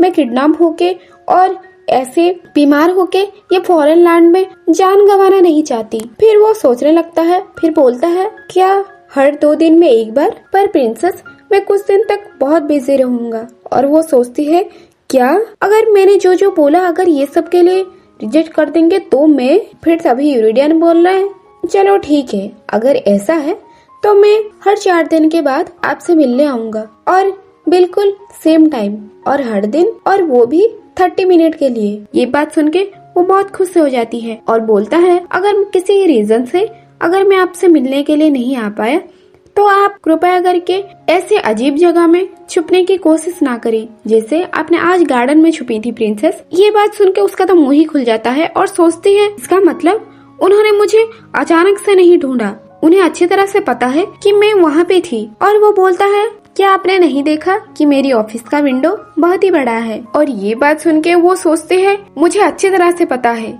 कि वो जानबूझ के मुझे अवॉइड कर रहे हैं। मैं सोच रही थी वो बहुत ही काइंड पर्सन है, पर क्या सीरियसली आप तो बिल्कुल भी एक विलेन हो जैसे कि वो डेकाल्प था, यू बिग मिनी किंग। और वो बोलता है, मैंने आपसे पहले भी कहा था स्कॉटमार्ट एक हाई प्रीस्ट है और वो हर तरह की सिचुएशन को हैंडल कर सकता है और आपको बिल्कुल भी गिल्ट फील करने की कोई जरूरत नहीं है उनसे डिवाइन एनर्जी पाने की। अगर इसके बाद भी ऐसी कोई सिचुएशन आए तो प्लीज तो आप जाके उनसे मिल सकती हैं। फिर वो पूछते हैं, क्या हाई प्रीस्ट वो बोलता है, क्या आपने स्कॉट मार्ट का नाम इससे पहले कभी नहीं सुने थे? मैं तो श्योर हूँ कि लिवबनी कंट्री में उन्हें अच्छी तरह से जानते भी होंगे। वो मन ही मन सोचते हैं, ये बात मुझे कैसे पता होगी। और लिवबनी कंट्री में मैजिशियन से ज्यादा प्रीस्ट रहते हैं, पर इतने भी नहीं। क्या वो बहुत बड़े प्रीस्ट हैं? और वो बोलता है वो कितने बड़े प्रीस्ट हैं और उन्होंने उसे नॉमिनेट किए हैं। मैं ही वो इंसान हूँ जिसने उन्हें डायरेक्टली बेलकोट के महाराजा के बाद उन्हें ये पद दिया है। उनके साथ साथ और एक 5 मेंबर्स हैं जिनके पास बहुत ज्यादा डिवाइनिटी पावर है। वो सोचते हैं, क्या थेरी तो क्या एक वो सबसे ज्यादा हाई प्रीस्ट हैं? और सोचती है, और मैं जिनके साथ बैठ के बात किया था और जिनके आसपास रहती थी और मैं पता नहीं अनाप शनाप बकी थी, क्या वो इतने इम्पोर्टेंट पर्सन थे? मुझे तो पता ही नहीं था। तब वो बोलता है, मैंने आपको झूठ नहीं बोला था प्रिंसेस, मैंने आपको गारंटी किया था कि आपका सेफ्टी और कंफर्ट के लिए। वो सोचती है, cold hearted, cruel, insensitive, evil villain start. और वो बोलता है, आपने जो भी बोला है वो सब सच बात है। फिर वो बोलने लगते हैं, आपकी बहुत बहुत शुक्रिया। आप 4 दिनों में मुझे 30 मिनट तक आप मेरे साथ टाइम बिताएंगे। वो बोलता है ठीक है। और वो मन ही मन खुश होके सोच रही, मैं तो कुछ ही मिनट पहले ही ऐसा सीख फील कर रही थी जो कि मैं आँख ही नहीं खुल पाऊंगी। अगर ऐसा हीलिंग ऑप्शन मिले मैं तो बहुत ही अच्छी तरह से रिकवर हो जाऊंगी। और जब उसकी तरफ देखती है और उसके आंखें देखती हैं तो सोचती है, वाओ, सच कहूँ तो ये कितने हैंडसम है। और ये आदमी के साथ मैं जितनी बार भी फ्लर्ट करने की कोशिश करूं तो ऐसा लगता है अगर मैं उनके प्यार में ना गिरने की कोशिश भी करूं तब भी मैं उनके प्यार में गिर ही जाऊंगी। सबसे पहली बात, मैं उनके प्यार में नहीं गिर सकती, पर अगर अनफॉर्चुनेट ऐसा हो जाए तो उनका जिस तरह से लुक है ऐसा लगता है हजारों वुमेन इजीली उनके प्यार में गिर जाएंगी और इसीलिए कोई भी वुमेन के लिए उनको टाइम नहीं देना चाहिए। फिर वो बोलती है, आप इतने हैंडसम कैसे हो सकते हैं विलियन स्टार्ट? क्या बोला आपने? मैंने तो आपसे इससे पहले कहा था। वो बोलती है, आई मीन योर ग्रेस। और वो अपना दिमाग में नोट करती है। सबसे पहली बात, जो वो डैड बोलते हुए सुनते हैं, इस वर्ड को वो हेट करते हैं। और ऐसे बहुत से चीजों हैं उनके बारे में मुझे नहीं पता है, क्या वो पसंद करते हैं, क्या वो नहीं पसंद करते। और वो सोच रही, हमें मिले हुए हैं कुछ ही दिन हुए हैं और जिस तरह से मुझे रिजेक्ट किए हैं ऐसा लगा था जैसे कि हम दोनों स्ट्रेंजर हैं, पर जैसे सेम वे में सोलिया एलोडिया को रिजेक्ट किए थे वो भी बिल्कुल मेरी तरह ही सेम ही लगा था। और वैसे भी वो लोग एंगेजमेंट अभी तक नहीं हुए हैं, इसीलिए मेरे लिए भी एक चांस है। तो मुझे सारी चीजों को स्लो और केयरफुली हैंडल करना होगा और जब तक मैं उनके आसपास होंगी तो मुझे मेरी चांस के लिए मुझे वेट करना होगा और वो चांस देख के मुझे उनके ऊपर अटैक करना होगा। और अपना शैतानी मुस्कुराते रह के बोलती है, योर मैजेस्टी, अभी आपको मेरे से कौन बचा पाएगा। और वो मन ही मन ही करके हंसती है और ये सब रिएक्शन यूरिडियन भी देखता है और बोलता है, मैं जो देख पा रहा हूँ ऐसा लग रहा है आपके दिमाग में और कुछ खुरापाती बात चल रही है। वो बोलती है, क्या?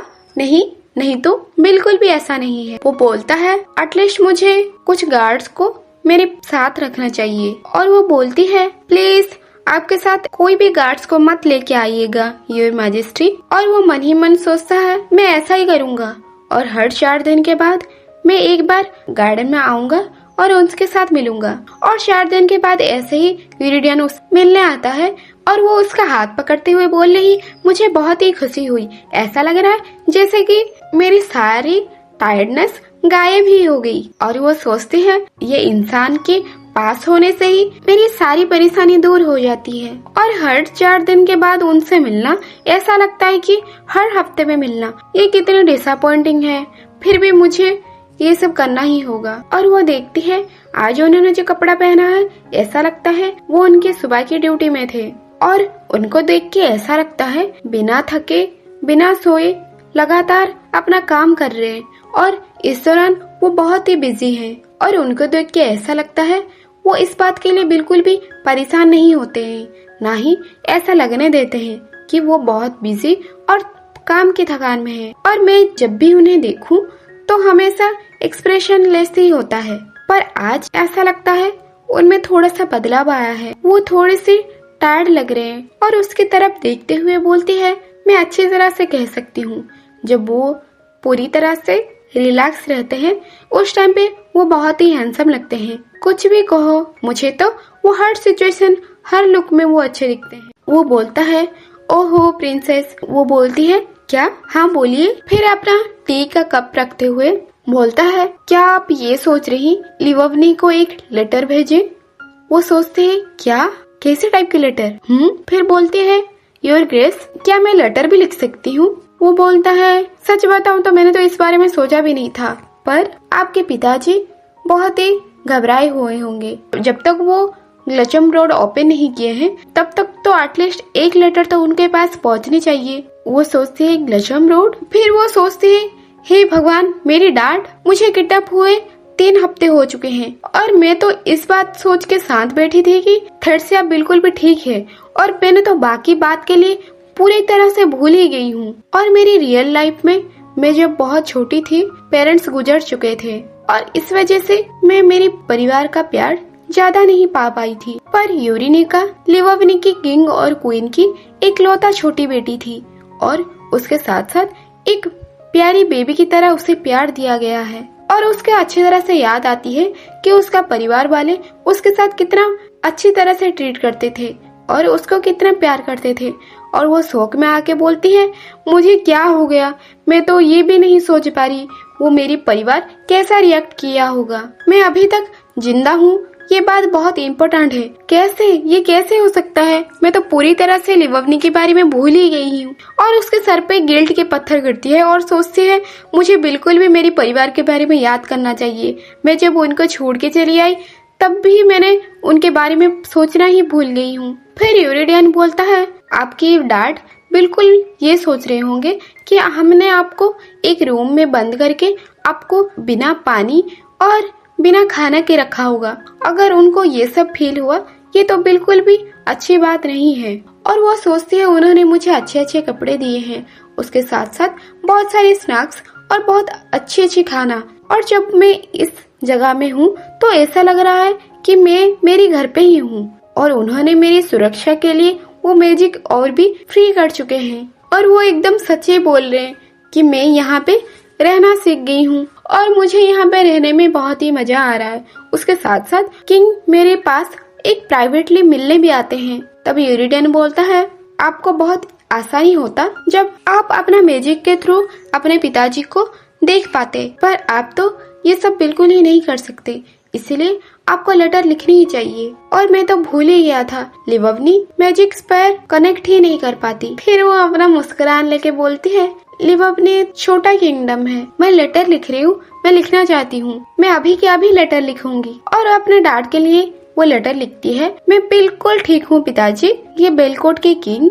बहुत ही काइंड और सॉफ्ट हार्टेड हैं, वो मुझे सेफ और कंफर्ट फील करवाते हैं। प्लीज आप बिल्कुल भी परेशान मत होइएगा। क्या थर्सिया ठीक है? और ये चिट्ठी पाके बिल्कुल मुझे वापस भेजना कि वो ठीक है कि नहीं। और मुझे पता है कि उसका डिलीवरी डेट दूर नहीं है। तब यूरिडियन बोलता है, आप जो लिखना चाहती हैं वो लिख सकते हैं, मैं बिल्कुल भी चेक नहीं करूँगा। वो बोलती है, ओह क्या सच में? फिर वो मन ही मन सोचती है, अगर ऐसा है तो मुझे लगता है मुझे और भी बहुत सारी चीज लिखनी चाहिए और मैंने ऐसे बहुत सारी चीज लिख लूंगी जिस वजह से मेरे पिताजी गुस्से में आके ग्लचम रोड ओपन ही ना करें। और मैं उनको ये भी हिंट दूंगी, अगर वो साल के बाद भी वो ग्लचम रोड ओपन करना चाहते हैं तो वो तब भी कर सकते हैं, 1 साल लगा के भी। और तभी यूरिडियन बोलता है, मैं जल्दी चिट्ठी ले लूंगा। अगर आपने पूरी तरह से लिख लिए हैं, आपको देख के लग रहा है आप सडनली नर्वस फील कर रहे हैं, मैं ये लेटर लूंगा और एक बार वो लेटर पढ़ के देखूंगा। और ये बात सुन के उसका रिएक्शन बदल जाता है और वो सोचते हैं, मुझे लगा था बेलकोट की किंग जो बोलते हैं वही करते हैं, पर उनको मैं क्या क्या लिख रही हूँ उन्हें कैसे पता चली। फिर वो बोलता है, मुझे लग रहा है कि आप बिल्कुल एक बैड इंटेंशन में लिख रही हैं। फिर वो बोलती है, नहीं ऐसा तो नहीं है। और वो मन में सोचते हैं, मैं तो वापस उल्लू बन गई, उन्होंने मुझे ट्रिक किया था और मैंने ये सब लिख लिया। फिर वो सब लाइन बदल के वो पूरी तरह से अपनी लेटर कंप्लीट कर देती है और वो लेटर फोल्ड करके देती है। फिर किंग उससे मेड को दे देता है और वो सोचती है, वो तो बिल्कुल भी मेरे लेटर को चेक ही नहीं किए हैं कि ना ही उन्होंने वो लेटर को खोला है। फिर अपना माथा पकड़ते हुए बोलती है, अगर मुझे पता होता मैं तो वही सब लिखती जो मैं चाहती थी, मैं तो उनको हेट करती हूँ, वो आज इतना मीन क्यों बन रहे हैं। और जैसे यूरिडियन को पता ना चले इसलिए वो फेक मुस्कुरान देख के सोच रही, मैं तो वो ग्लचम रोड के बारे में कुछ ही नहीं लिख पाई, मेरी लेटर वो पढ़ लेंगे। क्या होगा अगर मेरे पिताजी वो ग्लचम रोड को ओपन कर देंगे और मुझे उसी टाइम पे वो मेरी लिवबनी कंट्री मुझे भेज देंगे। मैं ऐसा बिल्कुल भी होना नहीं चाहती। अगर मुझे मेरी लिवबनी कंट्री भेज दिया जाएगा मैं तो 5 साल के अंदर ही मेरी डेथ हो जाएगी और यूरिडियन वो ब्लैक मैजिक वुमन से शादी कर लेंगे। और अपना पिताजी को याद करते हुए बोलती है, प्लीज फादर, मैं चाहती हूँ कि पिताजी के पास वो लेटर पहुँचे ही ना। अगर ऐसा हो पाता तो मैं वो लेटर में भी सारा क्लू हटा देती। ओहो, अब क्या होगा। फिर वो यूरिडियन बोलता है, आपको देख के ये लग रहा है आपके मन में और कोई बात चल रहा है। मैं तो ऐसा नहीं कह सकता कि आप लिवबनी वापस जाना चाहती हैं कि नहीं। वो बोलती है, अगर मैं ऐसा बोलूं कि मैं वापस जाना नहीं चाहती, क्या आप मुझे यहाँ पे रहने देंगे? फिर वो बोलता है, मुझे नहीं पता कि आप बेलकोट में रहना क्यों पसंद करेंगे। क्या आपके लिवबनी में लोरस के प्रीस्ट नहीं है? फिर वो सोचती, क्या इसका मतलब यहाँ पे रहने में कोई पॉसिबल है? फिर वो बोलती है, अगर मैं आपसे ये कहूँ कि मुझे लिवबनी से ज्यादा बेलकोट ज्यादा पसंद है और मन ही मन सोच रही, अगर मेरे पास एक अच्छा खासा रीजन होता तो मैं तो एक बार नहीं 100 बार यहाँ पे बार बार आती रहती। यूरिडियन बोलता है, मैं आपको ये एडवाइस करूंगा और ऐसे बहुत सारे ट्रिक लगा के यहाँ पे आने की कोशिश ना करें। और वैसे भी यहाँ पे आपकी कोई भी कनेक्शन नहीं है और उसके साथ साथ आपकी बॉडी मैजिक को रिजेक्ट करती है, इसलिए आपको यही बेहतर रहेगा कि आपको लिवबनी में ही आप सुरक्षित हैं। फिर वो सोचती है, मैं चाहे कुछ भी करूं फिर भी वो रिजेक्ट ही करेंगे। और ये रिजेक्शन सुनने के बाद मुझे तो ऐसा लगता है मैं कभी भी लिवबनी वापस जा सकती हूँ। फिर भी मेरे पास कुछ समय है। रुको, उन्होंने मुझे ये कहा था ये 30 मिनट तक मेरे साथ रहेंगे, पर ऐसा लग रहा है वो तो मेरे साथ बहुत टाइम तक है। फिर वो पूछती है, योर मैजेस्टी, क्या आप आज बिजी नहीं है? वो बोलता है, मैंने एक इम्पोर्टेंट काम खत्म करके आया हूँ। फिर वो सोचती है, ओ ऐसा है, इसलिए शायद वो बहुत रिलैक्स लग रहे हैं। फिर वो बोलती है, अगर ऐसा है क्यों ना आप मुझे ज्यादा टाइम दें आज। फिर अपना हाथ आगे बढ़ती हुई बोलती है, क्या आप मुझे गले लगा सकते हैं? उसका रिएक्शन देख के वो सोचती है, ये तो बिल्कुल पहले जैसा रिएक्शन था, ऐसा ही बिल्कुल रिएक्शन है, पर मुझे तो इसकी आदत हो चुकी है, मैं इससे ज्यादा एक्सपेक्ट भी नहीं कर रही। मुझे बस अपना शॉट उन पे वार करना है, शायद ये काम आ जाए। और जब देखती है पर आज, और यूरिडियन भी उससे प्यार से देख रहा होता है और उसके मन में बटरफ्लाई खिलते हैं और उसे देखते हुए एक उंगली से ही टच कर देते हैं। और वो देखती है, क्या उन्होंने मुझे इस तरह से एनर्जी दिया है जैसे कि प्रिस्ट मुझे दिया करते थे। वो बोलती है, नहीं ये तो चीटिंग हुई ना, और आप एक किंग हैं, क्यों ऐसे प्रिस्ट की तरह दिए? वो बोलता है, चीटिंग? मुझे नहीं लगता कि ये चीटिंग है, और इस चीज के लिए मुझे एनर्जी देने के लिए आपके हाथ पकड़ने की जरूरत नहीं पड़ेगी। मैं आपको ऐसे ही एनर्जी दे सकता हूँ और ऐसे करने से बहुत आसानी होती है। फिर बोलता है, और मैंने आपको एडवाइस दिया है, आप इस तरह से बातें नहीं कह सकते प्रिंसेस। वो बोलती है, क्या मतलब है आपका? फिर वो बोलता है, मैंने आपको पहले भी बोला था, आप बिल्कुल भी केयरफुल नहीं हैं। और वो सोचने लगती है, इसका क्या मतलब है, मैं बिल्कुल भी केयरफुल नहीं हूँ। फिर टेबल में हाथ मारते हुए बोलती है, योर मैजेस्टी, आप कहना क्या चाहते हैं? फिर वो बोलता है, और मैं आपको एक बात बता देना चाहता हूँ, आपके लिए बहुत बेहतर रहेगा कि आप कल बर्लिया पैलेस से बाहर ना जाएं। वो पूछती है, क्या?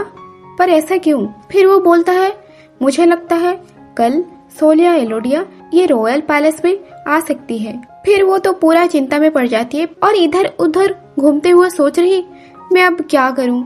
उसका मेड भी ये सब देख रही होती है, उसका हाथ पकड़ते हुए बोलती है, योर हाइनेस। फिर वो बोलते है, वो पूछती है कि आपको कोई चीज परेशान कर रहा है, और उसे वो गले लगाते हुए और मन ही मन सोचती है कि सोलिया एलोडिया कल ये पैलेस में आने वाली है और मुझे अच्छी तरह से पता है वो ब्लैक मैजिक की यूज करना जानती है और जिंदा हुए इंसानों को भी। फिर जब मेड प्रिंसेस की ये रिएक्शन देखती है, वो तो है ही ऐसे ही खड़ी होकर रह जाती है और प्रिंसेस को मिल्क पीने के लिए देती है और बोलती है, शायद आपको इस चीज से थोड़ा सा अच्छा महसूस हो सकता है। और वो सोचती है, वो बिल्कुल ठीक कह रही नहीं है, शायद मैं थोड़ा सा गर्म दूध पीने से मैं थोड़ा शांत हो जाऊं। और सोलिया एलोडिया क्या चाहती है? क्या वो सच में यूरिडियन से प्यार करती है और ऐसा लगता है वो हमेशा से यूरिडियन के साथ है।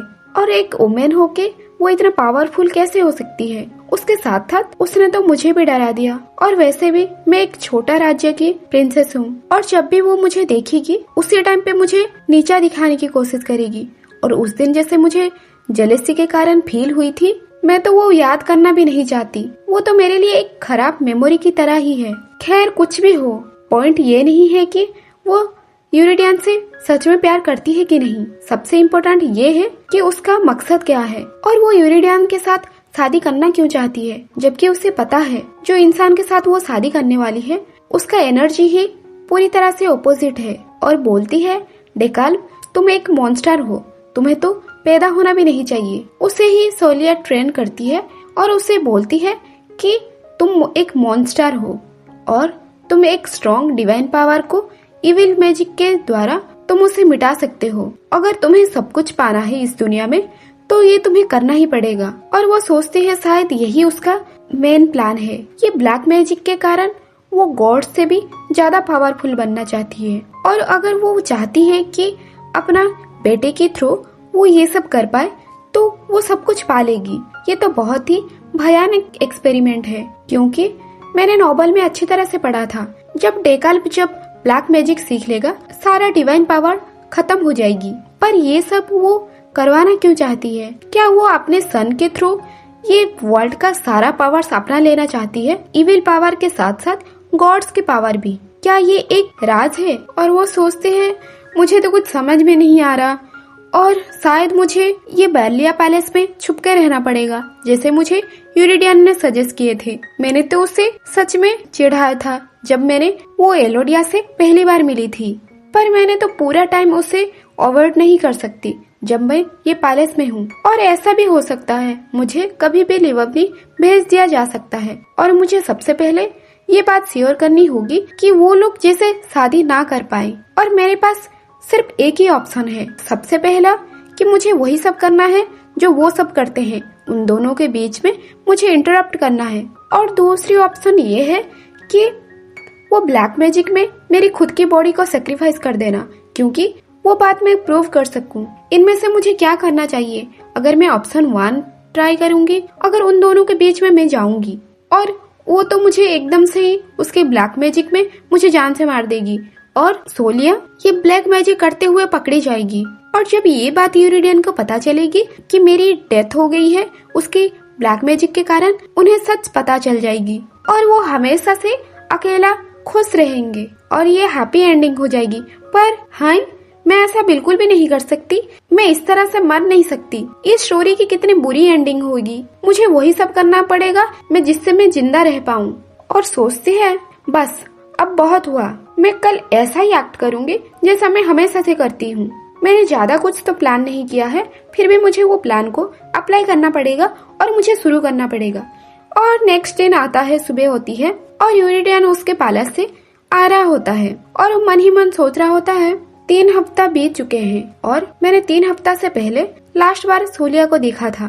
मैं ज्यादा टाइम उनके साथ मिलना नहीं चाहता और मैं सिर्फ एक वीक में एक बार मिला करता था। मैं बस ये चाहता हूँ कि वो मुझे टावर ऑफ मैजिक के बारे में सारा रिपोर्ट दे दे, उसके बाद बात खत्म। वो टावर ऑफ मैजिक के बारे में वो रेगुलरली रिपोर्ट करती है और इस वजह से मुझे उसके ऊपर ट्रस्ट करना पड़ेगा, क्योंकि वो एक एक्सीलेंट मैजिशियन है। मैं अगर मेरी पूरी जिंदगी ऐसे क्वीन के साथ शादी करूँ, मुझे ये चीज के बारे में सोच के ही बहुत थकान हो जाती है। पर मैं नहीं चाहता ये सब बातें मेरी वीकनेस बने। और मैं सोचने पे आऊँ तो वो इतना क्लिंजी है, जबकि मैं 3 वीक के बाद भी मिल रहा हूँ, फिर भी मुझे बहुत बेकार फील आ रहा है। और उसी टाइम पे वो खिड़की से बाहर देखता है, प्रिंसेस वहाँ पे खड़ी है और जब देखता है खड़ा हो जाता है और सोचता है क्या ये तो सामने ही मुश्किल है, क्या वो सच में वही है? और वहाँ पे वो बहुत सुंदर दिख रही होती है और वहाँ से चुपचाप से बैठी हुई होती है।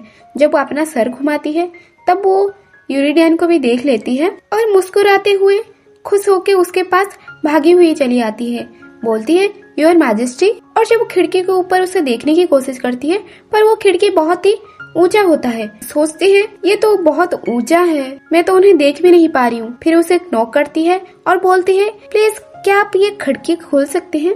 और यूरिडियन उसे देख के खिड़की भी खोल लेता है और वो बोलती है तो आप समझ गए और खिड़की आपने ओपन कर दिया। वो बोलता है मुझे लगा था आज दिन भर आप बेरलिया पैलेस में ही बिताएंगी। और वो मन ही मन सोचता है क्या मैं ये बात बताना भूल गया कि आज सोलिया भी ये पैलेस में आने वाली है। नहीं, मुझे तो अच्छी तरह से याद है, मैंने उन्हें बोला था। और प्रिंसेस वहाँ पे मुस्कुरा रही होती है और यूरिडियन सोचता है वो ऐसा टाइप का नहीं है कि वो किसी की बात सुने। फिर हंसते हुए बोलता है प्रिंसेस आप में तो बहुत हिम्मत है।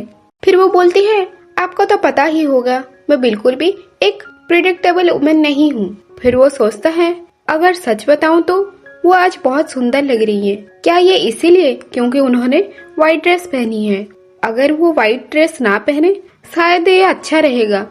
और उसके बालों को सहलाते हुए और मन ही मन सोचता है मेरे सामने जब भी प्रिंसेस होते हैं तो मुझे ऐसा लगता है जैसे कि मैं बहुत पहले से उन्हें जानता हूँ। ये कितनी अजीब बात है और मुझे ऐसा फील होता है जैसे कि मैं प्रिंसेस को सोलिया एलोडिया से भी बहुत पहले से जानता हूँ। शायद वो इस वजह से क्योंकि वो मेरे साथ हमेशा फ्रीली मेरे आसपास रहती हैं और मैं बस उन्हें देखता ही रहूं। मेरी हार्ट को एक फ्री और अच्छा महसूस होता है। फिर वो बोलता है हाँ मैं जानता हूँ, पर आप यहाँ पे इस तरह से आए तो आप खुद अपने लिए एक मुसीबत खड़ा कर रही है प्रिंसेस। फिर वो बोलती है आज, वो पूछता है आज क्या? फिर अपना दोनों हाथ मिलाते हुए वो बोलती है मैंने आज प्लान किया है मैं आपको किडनैप कर लूं। और वो मुस्कुराते हुए बोलता है अच्छा तो फिर आपने कैसा प्लान बनाया है? फिर वो बोलती है ये सब चलते हुए मुझे लगता है कि आप मेरे साथ देंगे। क्या आप अलाउ करेंगे कि खुद किडनैप होते हुए क्या मेरे साथ देंगे? या फिर वो पूछता है या फिर, और वो बोलती है या फिर आप चाहते हैं कि मैं आपको दिन भर ऐसे ही तंग करती रहूं? ये बात सुन के पूछता है क्या आप आज के दिन के लिए उदास हैं? फिर वो बोलती है आज का जो शेड्यूल है आपका, मैं सोच रही बार बार आके आपको डिस्टर्ब करूं। फिर वो सोचता है इसका मतलब क्या वो सच में ऐसा करेंगी? फिर वो बोलती है और वैसे भी उसके साथ आपकी सगाई नहीं हुई है तो इस वजह से मुझे अच्छी तरह से पता चल गई कि मैं जिस पोजीशन में हूँ वो भी उसी पोजीशन में है। और मैं आपको गारंटी के साथ बोल सकती हूँ आपकी सेफ्टी और कंफर्ट की जिम्मेदारी मेरी है और ये बात मैं कॉन्फिडेंस से बोल सकती हूँ। तो क्या आप मेरी साथ देंगे? और ये बात सुन के वो उस दिन का याद करता है जैसे कि ये सेम बात यूरिडियन ने प्रिंसेस को बोला था। फिर वो याद करता है सोलिया के साथ लंच करने के लिए और भी आधा घंटा है और उसे अच्छी तरह से पता है मैं सही टाइम पे पहुंचता हूँ, इस वजह से वो उसी टाइम पे पहुंच जाएगी। मैं ये सब करना नहीं चाहता पर कैसे वो नॉबल वुमन वो मुझे इस तरह से अप्रोच कर सकती है। और मैंने ये भी देखा है कि कोई भी मेरे साथ अगर इन्वॉल्व होने की कोशिश करती है वो उन्हें पास आने नहीं देती, पर ये प्रिंसेस भी उनमें से एक है और मैं प्रिंसेस के ऊपर कोई भी मुसीबत आने नहीं देना चाहती। और वैसे भी मैं जब उनको गेस्ट की तरह लेके आया हूँ और जब उनके साथ क्लोज रहूंगा तो मुझे नहीं लगता ये बहुत सही रहेगा। फिर वो पूछते हैं आप क्या सोच रहे हैं योर मैजेस्टी, क्या आप मेरे साथ नहीं आ रहे? और यूरिडियन भी उसके आंखों में देख के बोलता है मैं आपको मना भी नहीं कर सकता। और सोचता है ये ऐसा लग रहा है जैसे कि उन्हें पता है कि मैं सोलिया के साथ मिलना नहीं चाहता। फिर वो बोलती है योर मैजेस्टी, और तभी वो खिड़की से कूदते हुए प्रिंसेस के पास आता है। फिर बोलता है तो चलिए प्रिंसेस बताइए आज की प्लानिंग क्या है और आप मेरे साथ कैसे समय बिताना चाहते हैं? फिर ये देख के प्रिंसेस शॉक में खड़ी हो जाती है और प्रिंसेस सोच रही क्या इसका मतलब ये सच में काम कर गया? क्या मैं इसके बाद अच्छी तरह से मैनेज कर पाऊंगी? और वो पूछते ही रहता है प्रिंसेस। फिर वो सोच रही ऐसा लग रहा है वो बिल्कुल भी मुझे अवॉइड करना नहीं चाहते तो मैं उनके साथ अच्छी तरह से मैं फ्लर्ट कर सकती हूँ और मुझे लगता है ये बहुत ही अच्छी डिसीजन था। फिर अपना हाथ आगे बढ़ाते हुए बोलती है क्यों ना हम यहाँ से भाग चले? और यूरिडियन भी उससे हाथ मिलाता है और दोनों साथ में मिलके चलते हैं। और मन ही मन उसके दिमाग में चल रहा है कितनी अजीब है, उन्होंने सच में मुझे आज दिन भर मुझे टाइम देंगे, मतलब मैं खुश हूँ। पर अगर सोलिया एलोडिया यूरिडियन को ऐसे मेरी तरफ खींचते हुए देखेगी फिर मैं तो एक्साइटेड हूँ कि वो कैसे ये बात को रेस्पॉन्ड करेगी। मैं तो चाहती हूँ कि उनको बेरलिया पैलेस में लेके जाऊंगी, दिन भर एक रूम में लॉक कर लेती, पर मैं तो इसलिए कर रही हूँ ताकि हम दोनों ही जिंदा रह सके। फिर बोलती है एक दिन आप मेरी ग्रेटफुल रहोगे योर मैजेस्टी। वो सोचता है क्या एक दिन? हाँ बिल्कुल। और वो सोचती है कि फ्यूचर के बाद कौन जाने। सोलिया एलोडिया आने से पहले ही हमें जल्दी छुपना होगा, जल्दी यहाँ से जाना होगा। और जल्दी से जब जा रहे होते हैं तब देखते हैं कि सामने ही खड़ी होती है सोलिया एलोडिया, और अचानक से देख के यूरिडियन भी उसे पीछे कर लेता है और दोनों ही छुप जाते हैं। और वो सोचती है वो कर क्या रही है, और मुझे नहीं लगता था कि वहाँ पे खड़ी होगी, और बार्लिया पैलेस के सामने ही खड़ी है। ये तो बहुत ही घटिया सिचुएशन है।